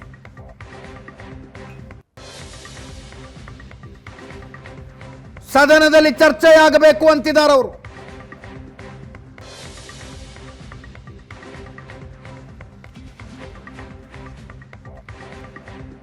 ಸದನದಲ್ಲಿ ಚರ್ಚೆಗೆ ಪ್ರಸ್ತಾಪ ಮಾಡಿದ್ದಾರೆ ಗಮನ ಸೆಳೆಯುವ ಸೂಚನೆಯಲ್ಲಿ.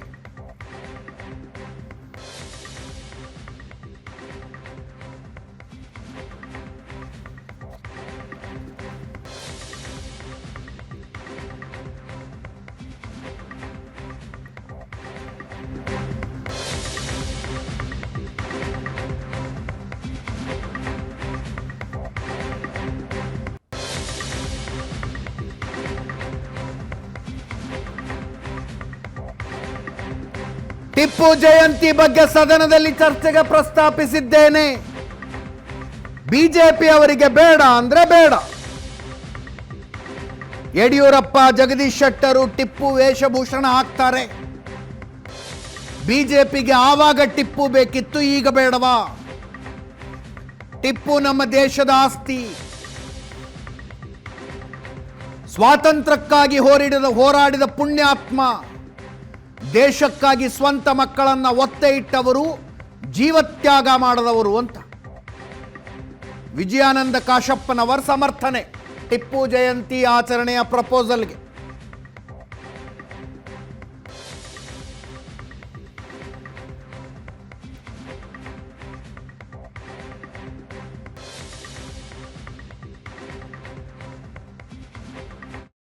ಅವುಗಳ ಗಮನವನ್ನು ಸೆಳೆದಿದ್ದೀನಿ. ಗಮನ ಸೆಳೆಯ ವಿಚಾರವನ್ನು ಪ್ರಸ್ತಾಪ ಮಾಡಿದ್ದೀನಿ. ಅವಕಾಶ ಕೊಟ್ಟರೆ ಮಾತಾಡ್ತೀನಿ. ಸ್ವತಂತ್ರ ಭಾರತದಲ್ಲಿದ್ದೀವಿ. ಎಲ್ಲ ಜಾತಿ ಜನಾಂಗಗಳನ್ನ ಇರುವಂಥ ಜಾತ್ಯತೀತ ರಾಷ್ಟ್ರ ಭಾರತ ದೇಶ. ಇವ್ರು ಯಾಕೆ ವಿರೋಧ ಮಾಡ್ತಾರೆ? ಇವ್ರು ಬೇಡಾಗಿದ್ರೆ ಬಿಡ್ಲಲ್ಲ. ಇವ್ರಿಗೆ ಯಾರು ಬೇಕಾದಾಗ ಇದೇ ಯಡಿಯೂರಪ್ಪನವರು, ಜಗದೀಶ್ ಶೆಟ್ಟರು ಅವ್ರ ವೇಷ ಭೂಷ ಧರಿಸಿ ಟಿಪ್ಪುನ ಖಡ್ಗ ಹಿಡಿದಿದ್ರು ಕೈಯಲ್ಲಿ. ಅವಾಗ ಬೇಕಾಗಿತ್ತಾ? ಈಗ ಬೇಡಾಗಿದೆಯಾ? ಟಿಪ್ಪು ಸುಲ್ತಾನ್ ಜಯಂತಿಯನ್ನ ಮಾಡಬೇಕು ಅಂತ ಹೇಳಿ ಒತ್ತಾಯ ಮಾಡ್ತಾ ಇದ್ದೀರಾ? ಹೌದು, ಮಾಡ್ತಾ ಇದ್ದೀನಿ. ಯಾಕಂದ್ರೆ ಅವರು ನಮ್ಮ ದೇಶದ ಆಸ್ತಿ, ನಮ್ಮ ದೇಶದ ಆಸ್ತಿ, ನಮ್ಮ ದೇಶದ ಸ್ವಾತಂತ್ರ್ಯಕ್ಕಾಗಿ ಹೋರಾಟ ಮಾಡಿದಂಥ ಪುಣ್ಯಾತ್ಮ. ಸ್ವಂತ ಮಕ್ಕಳನ್ನ ತ್ಯಾಗ ಮಾಡಿ ದೇಶಕ್ಕಾಗಿ ಒತ್ತಿ ಇಟ್ಟು ಈ ದೇಶದ ಸ್ವಾತಂತ್ರ್ಯಕ್ಕಾಗಿ ಹೋರಾಟ ಮಾಡಿ ಅವರು ತಮ್ಮ ತಾವು ಕೂಡ ತ್ಯಾಗ ಮಾಡಿದಂಥವ್ರು, ಜೀವ ಕೊಟ್ಟಂಥವ್ರು ದೇಶಕ್ಕಾಗಿ. ಮತ್ತೆ ತಪ್ಪೇನಿದೆ? ಮುಖ್ಯಮಂತ್ರಿಗಳ ಗಮನವನ್ನು ಸೆಳೆದಿದ್ದೀನಿ. ಗಮನ ಸೆಳೆಯ ಚರ್ಚೆಗಳು ಏನೇ ಇರಲಿ, ಒಂದು ಮಾತಂತೂ ಸತ್ಯ, ಟಿಪ್ಪು ಜಯಂತಿ ಆಚರಣೆ ಈಗ ಕಾಂಗ್ರೆಸ್ ನಾಯಕರಿಗೆ ಬೇಕಾಗಿಲ್ಲ. ಯಾಕೆ ಸುಮ್ಮನೆ ಮತ್ತೊಂದು ವಿವಾದ ಮೈ ಮೇಲೆ ಎಳ್ಕೊಳ್ಳೋದು ಅಂತ ಜಮೀರ್ ಅಹಮದ್ ಖಾನ್ ಅವರೇ ಹೇಳ್ತಾ ಇದ್ದಾರೆ. ಟಿಪ್ಪು ಜಯಂತಿ ಆಚರಣೆಯ ಪ್ರಸ್ತಾಪ ನಮ್ಮ ಮುಂದೆ ಇಲ್ಲ. ಅಭಿಮಾನಿಗಳ ಜಯಂತಿ ನಿಲ್ಲಿಸಿಲ್ಲ, ಅವರು ಆಚರಣೆ ಮಾಡ್ತಾ ಇದ್ದಾರೆ ಅಂತ. ಅನೇಕ ಸಚಿವರುಗಳು ಮಾತಾಡಿದ್ದಾರೆ, ಕೇಳಿಸ್ಕೊಳ್ಳಿ. ಟಿಪ್ಪು ಜಯಂತಿ ಮಾಡ್ಕೊಂಡೇ ಬರ್ತಾ ಇದ್ದೀವಿ ನಾವು ಇವತ್ತಿಂದ ಎಲ್ಲ. ಇಡೀ ಇದು ನಮ್ಮಿದ್ದಲ್ಲಿ ಕರ್ನಾಟಕದಲ್ಲಿಲ್ಲ, ಇಡೀ ದೇಶದಲ್ಲೇ ಟಿಪ್ಪು ಅಭಿಮಾನಿಗಳು ಟಿಪ್ಪು ಜಯಂತಿನ ಆಚರಿಸ್ಕೊಂಡೇ ಬರ್ತಾ ಇದ್ದಾರೆ. ಮೊನ್ನೆ ಹೋದ ತಿಂಗಳಲ್ಲಿತ್ತು ನಾವು ಆಚರಿಸಿದ್ದೀವಿ. ಸರ್ಕಾರ ವತಿಯಿಂದ 2013 ಮೊನ್ನೆ ಸಿದ್ದರಾಮಯ್ಯ ಅವರು ಬ್ಯಾಂಕ್ವೆಟ್ ಹಾಲಲ್ಲಿ ಆಚರಿಸ್ತಾಯಿದ್ರು. ಅದು ಇವಾಗ ಬಂದಾಗಿದೆ. ಅದು ಬಂದಾದ ತಕ್ಷಣ ಬೇರೆ ಕಡೆ ಆಚರಿಸೋಲ್ಲ. ನಾವೆಲ್ಲ ಟಿಪ್ಪು ಜಯಂತಿ ಆಚರಿಸ್ಕೊಂಡು ಬರ್ತಾಯಿದ್ದೀವಿ ನಾವು. ಈಗ ಮೊನ್ನೆ BJP ಸರ್ಕಾರ ಬಂದಾದ್ಮೇಲೆ ಅದು ಬಂದ್ ಮಾಡಿದ್ರು, ಹಂಗೆ ಸ್ಟಾಪ್ ಆಗಿದೆ ಅದು. ನಾವು ಯಾವತ್ತೂ ಟಿಪ್ಪು ಜಯಂತಿ ಬ್ಯಾಂಕ್ವೆಟ್ ಹಾಲ್ ಮಾಡಿ ಅಂತ ತಿರ್ಗಾ ನಾವು ಯಾರು ಮುಸ್ಲಿಂ ಲೀಡರ್ಸ್ ಯಾರೂ ಕೇಳಿಲ್ಲ. ಟಿಪ್ಪು ಜಯಂತಿ ಟಿಪ್ಪು ಅಭಿಮಾನಿಗಳು ಅವತ್ತಿಂದ ಆಚರಿಸ್ಕೊಂಡು ಬರ್ತಾಯಿದ್ರೆ, ಇವತ್ತು ಆಚರಿಸ್ಕೊಂತಾರೆ, ಮುಂದೆನೂ ಆಚರಿಸ್ಕೊಂಡು ಬರ್ತಾರೆ. ಈಗ ನನ್ನ ಅಭಿಪ್ರಾಯ ಸರ್ಕಾರ ವತಿಯಿಂದ ಬೇಡ, ನಾವು ಆಚರಿಸ್ಕೊಂಡು ಬರ್ತಾಯಿದ್ದೀವಿ, ನಾವು ಆಚರಿಸ್ತೀವಿ ಟಿಪ್ಪು ಜಯಂತಿ. ಅವ್ರವ್ರು ಮಾಡ್ಲಿಕ್ಕೆ ಸ್ವತಂತ್ರವಾಗಿ ಹಕ್ಕಿದೆ. ಸರ್ಕಾರ ಮಾಡಲಿಕ್ಕೆ ಕೆಲವು ನಿರ್ಬಂಧಗಳನ್ನು ಈ ರೀತಿಯೇ ಇರಬೇಕಂತ ಆ ರೀತಿಯಲ್ಲಿ ಮಾಡ್ತಾರೆ. ಸೊ ಖಾಸಗಿಯಾಗಿ ಮಾಡಿದ್ರೆ ನಾವೇನು ಮಾಡಲಿಕ್ಕಾಗಲ್ಲ, ಅದು ಅವರವರ ಇಷ್ಟ, ಅದು ಹಕ್ಕು ಮಾಡ್ತಾರೆ. ಅದಕ್ಕೆ ಶಾಶ್ವತವಾಗಿ ನಿರ್ಬಂಧ ಮಾಡುವಂಥ ಪ್ರಯತ್ನ ಆಗ್ಬೇಕು ಅಷ್ಟೇ. ಅದು ಯಾಕಂದ್ರೆ ನೀವು ಹೇಳ್ದಂಗೆ ಪ್ರತಿ ಸಾರಿ ಬಂದೇ ಬರ್ತೈತೆ, ಕೇಸ್ ಹಾಕ್ತೀವಿ ನಾವು, ನ್ಯಾಯಾಲಯಕ್ಕೆ ಹೋಗ್ತದೆ. ಸೊ ಅದಕ್ಕೇನಾದ್ರು ಒಂದು ಅದೇನೋ ಒಂದು ಆಗ್ಬೇಕಂತ ನಮ್ಮದು ಒಂದು ಆಸೆ ಇದೆ. ನೋಡೋಣ, ತರುವಂಥ ಪ್ರಯತ್ನ ಮಾಡ್ತೀವಿ ಶಾಶ್ವತವಾಗಿ. ಅದು ಎಲ್ಲರ ಸಮಸ್ಯೆ ಆಗಿದೆ, ಸುಮ್ಮನೆ ಗೊಂದಲ ಆಗ್ತಿತ್ತು. ಅದು ಸದನದ ಎದುರಿಗಿರೋದ್ರಿಂದ ಸದನದಲ್ಲಿ ಅಲ್ಲ, ಸರ್ಕಾರದ ಮಟ್ಟದಲ್ಲಿ ಚಿಂತೆ ನಡೀತಾ ಇದೆಯಾ ಸರ್?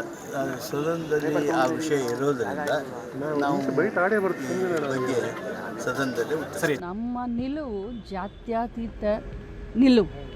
ನೀವು ಯಾಕೆ ಸ್ಪೆಸಿಫಿಕ್ ಆಗಿ ಟಿಪ್ಪು ಅಂತ ಹೇಳ್ತೀರಾ? ನಾವು ಎಲ್ಲರದ್ದು ಮಾಡ್ತೀವಿ, ಬಸವಣ್ಣವ್ರದ್ದು ಮಾಡ್ತೀವಿ, ಅಂಬೇಡ್ಕರ್ ಅವ್ರದ್ದು ಮಾಡ್ತೀವಿ, ವಾಲ್ಮೀಕಿ ಅವ್ರದ್ದು ಮಾಡ್ತೀವಿ. ಬಸವಣ್ಣವ್ರನ್ನ ಎಲ್ಲ ಸರ್ಕಾರಿ ಆಫೀಸ್ನಲ್ಲಿ ಬಸವಣ್ಣವರ ಭಾವಚಿತ್ರ ಹಾಕಿದ್ವಿ, ಸಾಂಸ್ಕೃತಿಕ ನಾಯಕ ಅಂತ ಹಾಕಿದ್ವಿ. ಬಸವಣ್ಣವರ ತತ್ವ ಏನು?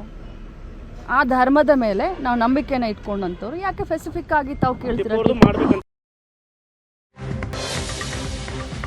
ನಿರೀಕ್ಷೆಯಂತೆಯೇ ಬಿಜೆಪಿಯವರು ಇದನ್ನು ಖಂಡತುಂಡವಾಗಿ ವಿರೋಧಿಸ್ತಾರೆ.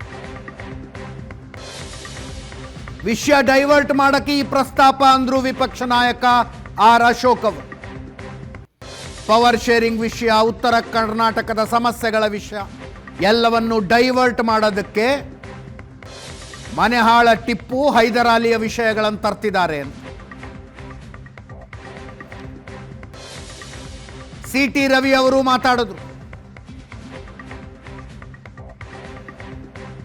ಟಿಪ್ಪು ಮಾಡಿದ್ದ ಘನ ಕಾರ್ಯಗಳೇನೇನು ಅನ್ನೋದನ್ನು CT ರವಿ ಅವರು ಎಕ್ಸ್ಪ್ಲೇನ್ ಮಾಡಿದ್ರು. ಬಸನಗೌಡ ಪಾಟೀಲ್ ಯತ್ನಾಳ್ರು ಮಾತಾಡಿದ್ದಾರೆ, ಕೇಳಿಸ್ಕೊಳ್ಳಿ. ಈ ಟಿಪ್ಪು ಮತಾಂಧ, ಲಕ್ಷಾಂತರ ಹಿಂದೂಗಳನ್ನು ಮತಾಂತರ ಮಾಡಿದ್ದಾನೆ, ಕೊಂದಿದ್ದಾನೆ. ಕೊಡಗಲ್ಲಿ ಅದಕ್ಕೆ ಸಾಕ್ಷಿ ಇದೆ, ಮಂಡ್ಯದಲ್ಲಿ ಸಾಕ್ಷಿ ಇದೆ. ಮೈಸೂರು ಅರಸರು ಈ ರಾಜ್ಯಕ್ಕೆ ಒಳ್ಳೇದು ಮಾಡಿದ್ದಾರೆ, ಅವ್ರನ್ನ ಜೈಲಲ್ಲಿಟ್ಟಿದ್ರು ಇವರು. ಇಂಥ ಮನೆಯಾಳ ಟಿಪ್ಪು ಮತ್ತು ಹೈದರಾಲಿನ ನೆನಪು ಮಾಡ್ಕೊಳೋದು ತಪ್ಪು. ಮತಾಂಧನೇ ಬೇಕಾ ಇವರಿಗೆ? ಕನ್ನಡ ಬದಲಿಗೆ ಪರ್ಷಿಯನ್ ಭಾಷೆ ಹೇರಿದಂಥ ಕನ್ನಡ ದ್ರೋಹಿಯೇ ಬೇಕಾ? ದೇವಸ್ಥಾನ ಹೊಡೆದವನೇ ಬೇಕಾ?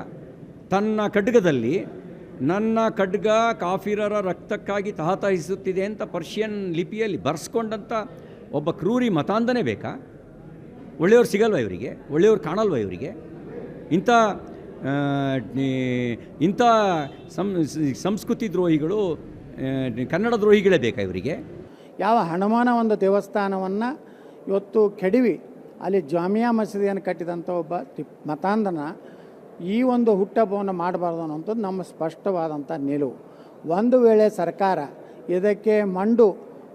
ಇದಕ್ಕೆ ಬಿದ್ದು ಹಿಂದೂಗಳಲ್ಲಿ ಕೆಲವೊಂದು ಮುಸ್ಲಿಂ ಒಂದು ತಳಿಗಳದಾವೆ, ಆ ಮುಸ್ಲಿಂ ತಳಿಗಳು ಇದನ್ನು ಒತ್ತಾಯ ಮಾಡ್ತವೆ. ಹಿಂದೂಗಳಲ್ಲಿಯೂ ಇಂಥ ತಳಿಗಳಿಂದಲೇ ಭಾರತದಲ್ಲಿ ಅನೇಕ ಹಿಂದೂಗಳಲ್ಲಿರುವಂಥ ತಳಿಗಳಿಂದ ಭಾರತದಲ್ಲಿ ಇವತ್ತು ಹಿಂದೂಗಳ ಮೇಲೆ ಏನೋ ದೌರ್ಜನ್ಯ ಆಗಿದೆ. ಅಂಥ ತಳಿಗಳು ಇವತ್ತು ವಿಧಾನಸಭೆಯಲ್ಲೂ ಇದೆ. ಈ ವಿಷಯದ ಬಗ್ಗೆ ಸರ್ಕಾರದ್ದು ಎಚ್ಚರಿಕೆಯ ನಡೆ. ವಿಜಯಾನಂದ ಕಾಶಪ್ಪನವರೇನೋ ಪ್ರಸ್ತಾವನೆಯನ್ನು ಇಟ್ಟಿದ್ದಾರೆ, ಗಮನ ಸೆಳೆದಿದ್ದಾರೆ. ಈ ವಿಷಯ ಚರ್ಚೆಗೆ ಬರುವ ಸಾಧ್ಯತೆಗಳು ಕಡಿಮೆ ಅನ್ನುವ ಮಾಹಿತಿ ಇದೆ.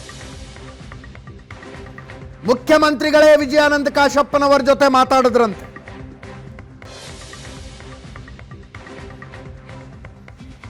ಈ ವಿಷಯ ಈಗ ಬೇಡ, ಬಿಟ್ಟು ಬಿಡು ಅಂತ ವಿಜಯಾನಂದ ಕಾಶಪ್ಪನವರಿಗೆ ಮುಖ್ಯಮಂತ್ರಿಗಳೇ ಹೇಳಿದ್ರಂತೆ.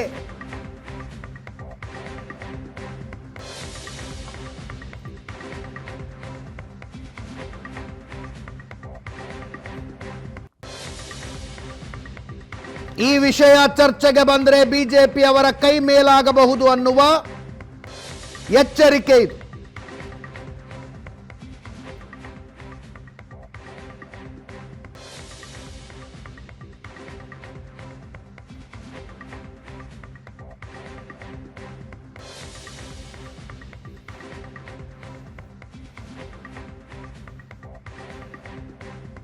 ಬೆಳಗಾವಿ ಅಧಿವೇಶನದಲ್ಲಿ ಕಳೆದ ಸಲದಂತೆ ಈ ಸಲ ದೊಡ್ಡ ಪ್ರತಿಭಟನೆಗೆ ಕಾರಣವಾಗಬಹುದಾದ ವಿವಾದಗಳು ಏನಿತ್ತು, ಹೋರಾಟಗಳು ಏನಿತ್ತು?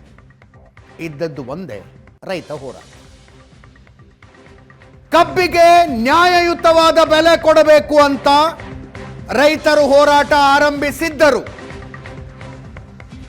ರಾಜ್ಯ ಸರ್ಕಾರ,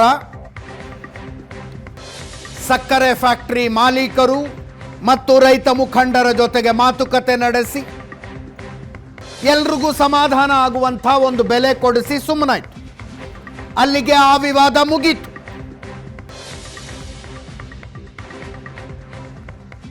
ಮೆಕ್ಕೆಜೋಳ ಹೋರಾಟಗಾರರದ್ದು ಪ್ರತಿಭಟನೆ ಇತ್ತು. ಬೆಂಬಲ ಬೆಲೆ ಘೋಷಿಸುವ ಮೂಲಕ ಬೆಳಗಾವಿ ಅಧಿವೇಶನದ ಸಮಯದಲ್ಲಿ ಅದು ಕೂಡ ವಿವಾದವಾಗದಂತೆ ನೋಡಿಕೊಳ್ಳಲಾಯಿತು.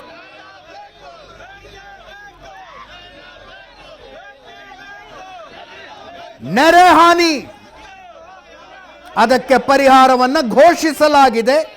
ಸರ್ಕಾರದ ಹತ್ರ ರೆಡಿ ಉತ್ತರ ಇದೆ, ಘೋಷಣೆ ಮಾಡಿದ್ದೀವಿ ಅಂತ. ಇವೆಲ್ಲದರ ಮಧ್ಯೆ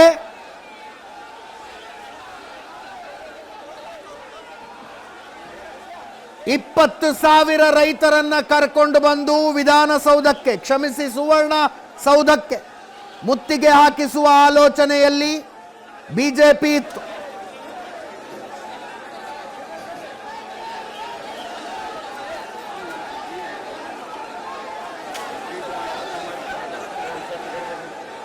ಇವತ್ತು ಅದರ ಪ್ರಯತ್ನಗಳಾದವು. ಪೊಲೀಸರು ಇದನ್ನು ವಿಫಲ ಮಾಡಿದ್ರು. ಮಾರ್ಗ ಮಧ್ಯದಲ್ಲೇ ತಡೆದು ಬಿಜೆಪಿ ನಾಯಕರುಗಳನ್ನು ಅರೆಸ್ಟ್ ಮಾಡಿ ಕರ್ಕೊಂಡೋದ್ರು.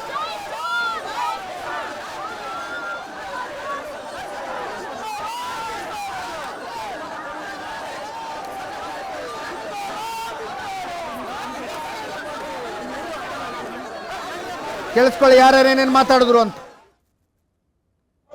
ಎಲ್ಲ ಜಿಲ್ಲಾ ಕೇಂದ್ರಗಳಲ್ಲಿ ಹಾಗೂ ರಾಜ್ಯದ ಎಲ್ಲ ವಿಧಾನಸಭಾ ಕ್ಷೇತ್ರಗಳಲ್ಲಿ ಈ ರೈತರ ವಿರುದ್ಧ ಕಾಂಗ್ರೆಸ್ ಸರ್ಕಾರದ ವಿರುದ್ಧ ಬೃಹತ್ ಪ್ರತಿಭಟನೆಯನ್ನ ಹಮ್ಮಿಕೊಂಡಿದ್ದೇವೆ. ನಾನು ಕೂಡ ರಾಜ್ಯದ ಅಧ್ಯಕ್ಷನಾಗಿ ದಾವಣಗೆರೆ ಜಿಲ್ಲೆಯಲ್ಲಿ ರೇಣುಕಾಚಾರ್ಯ ಅವರ ನೇತೃತ್ವದಲ್ಲಿ ಜಿಲ್ಲಾ ಅಧ್ಯಕ್ಷ ನೇತೃತ್ವದಲ್ಲಿ ಕೂಡ ನಾವು ಹೋರಾಟಕ್ಕೆ ಚಾಲನೆ ನೀಡಿದ್ದೇವೆ. ನಾವು ತಮ್ಮಿರ್ತಕ್ಕಂತಹ ಒಂದು ಹೋರಾಟ ರಾಜ್ಯದಲ್ಲಿರುವಂತಹ ರೈತರ ಪರವಾಗಿ ಒಂದು ಹೋರಾಟವನ್ನ ಯಾತಕ್ಕೋಸ್ಕರ ಮಾಡ್ತಾ ಇದ್ದೇವೆ. ಇವತ್ತು ಬೆಳಗಾವಿನಲ್ಲಿ ಸುವರ್ಣ ಸೌಧದಲ್ಲಿ ಚಳಿಗಾಲದ ಅಧಿವೇಶನ ನಡೆಯುತ್ತಿರುವ ಸಂದರ್ಭದಲ್ಲಿ ಯಾತಕ್ಕೋಸ್ಕರ ಇವತ್ತು ರೈತರ ನೇತೃತ್ವದಲ್ಲಿ ಸುವರ್ಣ ಸೌಧ ಮುತ್ತಿಗೆ ಹಾಕ್ತಾ ಇದ್ದೇವೆ ಅಂತ ಹೇಳಿದ್ರೆ ಅದಕ್ಕೆ ಹಲವು ಕಾರಣಗಳಿದ್ದಾವೆ. ವಿಧಾನಸಭಾ ಅಧಿವೇಶನ ಬೆಳಗಾವಿಯಲ್ಲಿ ನಡೀತಾ ಇದೆ. ಬೆಳಗಾವಿಯಲ್ಲಿ ಯಾಕೆ ಅಧಿವೇಶನ ಮಾಡ್ತಾ ಇದ್ದೀರಿ? ಹಿಂದೆ ಯಡಿಯೂರಪ್ಪನವರು ಕುಮಾರಸ್ವಾಮಿ ಅವರಿದ್ದಾಗ ಬೆಳಗಾವಿಯ ಉತ್ತರ ಕರ್ನಾಟಕದ ಭಾಗದ ಧ್ವನಿಯಾಗಬೇಕು, ಉತ್ತರ ಕರ್ನಾಟಕಕ್ಕೆ ನ್ಯಾಯ ಸಿಗಬೇಕು ಅಂತೇಳಿ ಈ ಸುವರ್ಣ ಸೌಧವನ್ನು ಕಟ್ಟಿದರು. ಇಲ್ಲಿನ ಸಮಸ್ಯೆಗಳು ಚರ್ಚೆ ಆಗಬೇಕು, ರೈತರಿಗೆ ಪರಿಹಾರ ಸಿಗಬೇಕು, ರೈತರ ಬೆಳೆಗಳಿಗೆ ನ್ಯಾಯ ಸಿಗಬೇಕು ಅಂತೇಳಿ ಸುವರ್ಣ ಸೌಧವನ್ನು ಕಟ್ಟಿದರು. ಆದರೆ ಕಾಂಗ್ರೆಸ್ ಅವರು ಈ ಸುವರ್ಣ ಸೌಧವನ್ನ ಏನು ಬಳಸ್ತಾ ಇದ್ದಾರೆ? ಇಲ್ಲಿ ಏನೂ ಇಲ್ಲ. ಕಾಟಾಚಾರಕ್ಕೆ ವಿಧಾನಸಭಾ ಅಧಿವೇಶನ. ರೈತರು ಅಂತಾರಾಷ್ಟ್ರೀಯ ಮಾರುಕಟ್ಟೆಯಲ್ಲಿ ಒಂದು ಚೀಲ ಯೂರಿಯಾದ ಬೆಲೆ 2460 ರೂಪಾಯಿ. ಆ ಪುಣ್ಯಾತ್ಮ ನರೇಂದ್ರ ಮೋದಿ ಅವರು ಪ್ರೋತ್ಸಾಹಧನವನ್ನ 2188 ರೂಪಾಯಿ ಒಂದು ಚೀಲ ಯೂರಿಯಾಕ್ಕೆ ಪ್ರೋತ್ಸಾಹಧನ ಕೊಡ್ತಾ ಇದ್ದಾರೆ. ಆ ಪುಣ್ಯಾತ್ಮ ಇಲ್ಲದೆ ಇದ್ದಿದ್ರೆ ಒಂದು ಚೀಲ ಯೂರಿಯಾದ ಬೆಲೆ 2460 ರೂಪಾಯಿ ಆಗ್ತಾ ಇತ್ತು. ನೀವು ನರೇಂದ್ರ ಮೋದಿ ಅವರ ಬಗ್ಗೆ ಪ್ರಶ್ನೆ ಮಾಡ್ತೀರಿ. ಒಂದು ಚೀಲ ಡಿಎಪಿ ಬೆಲೆ ಅಂತಾರಾಷ್ಟ್ರೀಯ ಮಾರುಕಟ್ಟೆಯಲ್ಲಿ 4073 ರೂಪಾಯಿ. ಇವತ್ತು ಸದನದ ಒಳಗೆ ಆಲಮಟ್ಟಿ ಅಣೆಕಟ್ಟಿನ ಎತ್ತರ ಹೆಚ್ಚಿಸುವ ವಿಷಯಕ್ಕೆ ಬಸನಗೌಡ ಪಾಟೀಲ್ ಯತ್ನಾಳರ ಮಾತಾಡಿದ್ರು. ಪರಿಹಾರಕ್ಕೆ ದುಡ್ಡು ಎಲ್ಲಿಂದ ತರ್ತೀರಿ? ಎಕರೆಗೆ 40 ಲಕ್ಷ ಅಂತ ಹಿಡ್ಕೊಂಡ್ರು 70,000 ಕೋಟಿ ಬೇಕಾಗುತ್ತೆ ಅಂತ. ಅದಕ್ಕೆ ನೀರಾವರಿ ಸಚಿವರೂ ಆಗಿರುವ ಉಪಮುಖ್ಯಮಂತ್ರಿಗಳು ನಾನಷ್ಟು ಹಣ ಕೊಡೋದಕ್ಕೆ ತಯಾರಿಲ್ಲ ಅಂದ್ರು. 10 ಲಕ್ಷ ಭೂಮಿ ಬೆಲೆ ಇದ್ರೆ 10 ಕೋಟಿ ರೂಪಾಯಿ ಮಾಡಿದ್ದಾರೆ, ನಾನಷ್ಟು ಹಣ ಕೊಡೋದಕ್ಕೆ ತಯಾರಿಲ್ಲ ಅಂತ. ಇದು ರೈತರು ಕೋರ್ಟಿಗೆ ಮಾಡಿದ ಅಪಮಾನ ಅಂತ ಬಸನಗೌಡ ಪಾಟೀಲ್ ಯತ್ನಾಳರು ಸಭಾತ್ಯಾಗ ಮಾಡಿದರು. ಕೇಳಿಸ್ಕೊಳ್ಳಿ. ಇವತ್ತು ಕೃಷ್ಣಾ ಮೇಲ್ದಂಡೆ ಯೋಜನೆ ನಮ್ಮ ದೇಶದ 2ನೇ ದೊಡ್ಡ ನೀರಾವರಿ ಯೋಜನೆ. ಇವತ್ತು ನಮ್ಮ 1964ರಿಂದ ಸುಮಾರು 6 ದಶಕಗಳ ಕಾಲ ಈ ನೀರಾವರಿ ಯೋಜನೆ ಪೂರ್ತಿ ಆಗ್ತಾ ಇಲ್ಲ. ದಿವಂಗತ ಲಾಲ್ ಬಹದ್ದೂರ್ ಶಾಸ್ತ್ರಿ ಅಂದಿನ ಪ್ರಧಾನಮಂತ್ರಿಗಳು ಶಿಲಾನ್ಯಾಸ ಮಾಡುವಾಗ ಮೊದಲ ಹಂತ ಮತ್ತು 2ನೇ ಹಂತ, ಮೊದಲ ಹಂತದಲ್ಲಿ 119 TMC, 2ನೇ ಹಂತದಲ್ಲಿ 54 TMC ಒಟ್ಟು ಬಳಕೆ ಮಾಡಿಕೊಂಡು 173 TMC ಬಳಕೆ ಮಾಡ್ಕೊಳ್ಳಿಕ್ಕೆ 120 ಕೋಟಿ ಮಾತ್ರ ಆವಾಗ ಖರ್ಚಾಗ್ತಿತ್ತು. ಅಧ್ಯಕ್ಷರೇ, ಇವತ್ತು 60 ವರ್ಷಗಳಲ್ಲಿ ಕೇವಲ ಹಂತ 1, 3, 1 ಮತ್ತು 2 ಈ 2 ಹಂತ. ಹಿರಿಯ ಶಾಸಕರಂತ ಬಸವಗೌಡ ಪಾಟೀಲ್ ಯತ್ನಾಳ್ರವರು ನಮ್ಮ ಸರ್ಕಾರದ ಬಹಳ ದೂರದೃಷ್ಟಿಯ ಯೋಜನೆಯ ಬಗ್ಗೆ ಚರ್ಚೆ ಮಾಡಿದ್ದಾರೆ. ಬಹುಶಃ ನಮ್ಮ ಸರ್ಕಾರ ನಾವು ಬಂದಮೇಲೆ ಸಿದ್ದರಾಮಯ್ಯನವರು ನಾವು ಎಲ್ಲ ಕೂತ್ಕೊಂಡು ಈ ತೀರ್ಮಾನ ನಾವೇನು ತೆಗೆದುಕೊಂಡಿದ್ದೇವೆ, ಬಹುಶಃ ಯಾರೂ ಇಂಥ ಧೈರ್ಯ ಮಾಡಿರಲಿಲ್ಲ. ಸಿದ್ದರಾಮಯ್ಯನವರು ನಾವು ಎಲ್ಲ ಕೂತ್ಕೊಂಡು ಎಲ್ಲ ಶಾಸಕರನ್ನು ಕರೆದು ಕೂತ್ಕೊಂಡು ಚರ್ಚೆ ಮಾಡಿ ಹಿಂದೆ ಬೊಮ್ಮಾಯಿಯವ್ರ ಕಾಲದಲ್ಲಿ ಏನಾಗಿತ್ತು ಅದನ್ನು ಮಾರ್ಪಾಟ್ ಮಾಡಿ ಇದನ್ನು ಈ ರೂಪಕ್ಕೆ ತೆಗೆದುಕೊಂಡು ಬಂದಿದ್ದೇವೆ. ಇದರೊಂದಿಗೆ ಇವತ್ತಿನ ಪಾರ್ಟಿ ರೌಂಡ್ಸ್ ಮುಗಿಸ್ತಾ ಇದ್ದೀವಿ. ನೇರ ದಿಟ್ಟ ನಿರಂತರ ಸುದ್ದಿಗಾಗಿ ನೋಡ್ತಾ ಇರಿ ಏಷ್ಯಾನೆಟ್ ಸುವರ್ಣ ನ್ಯೂಸ್.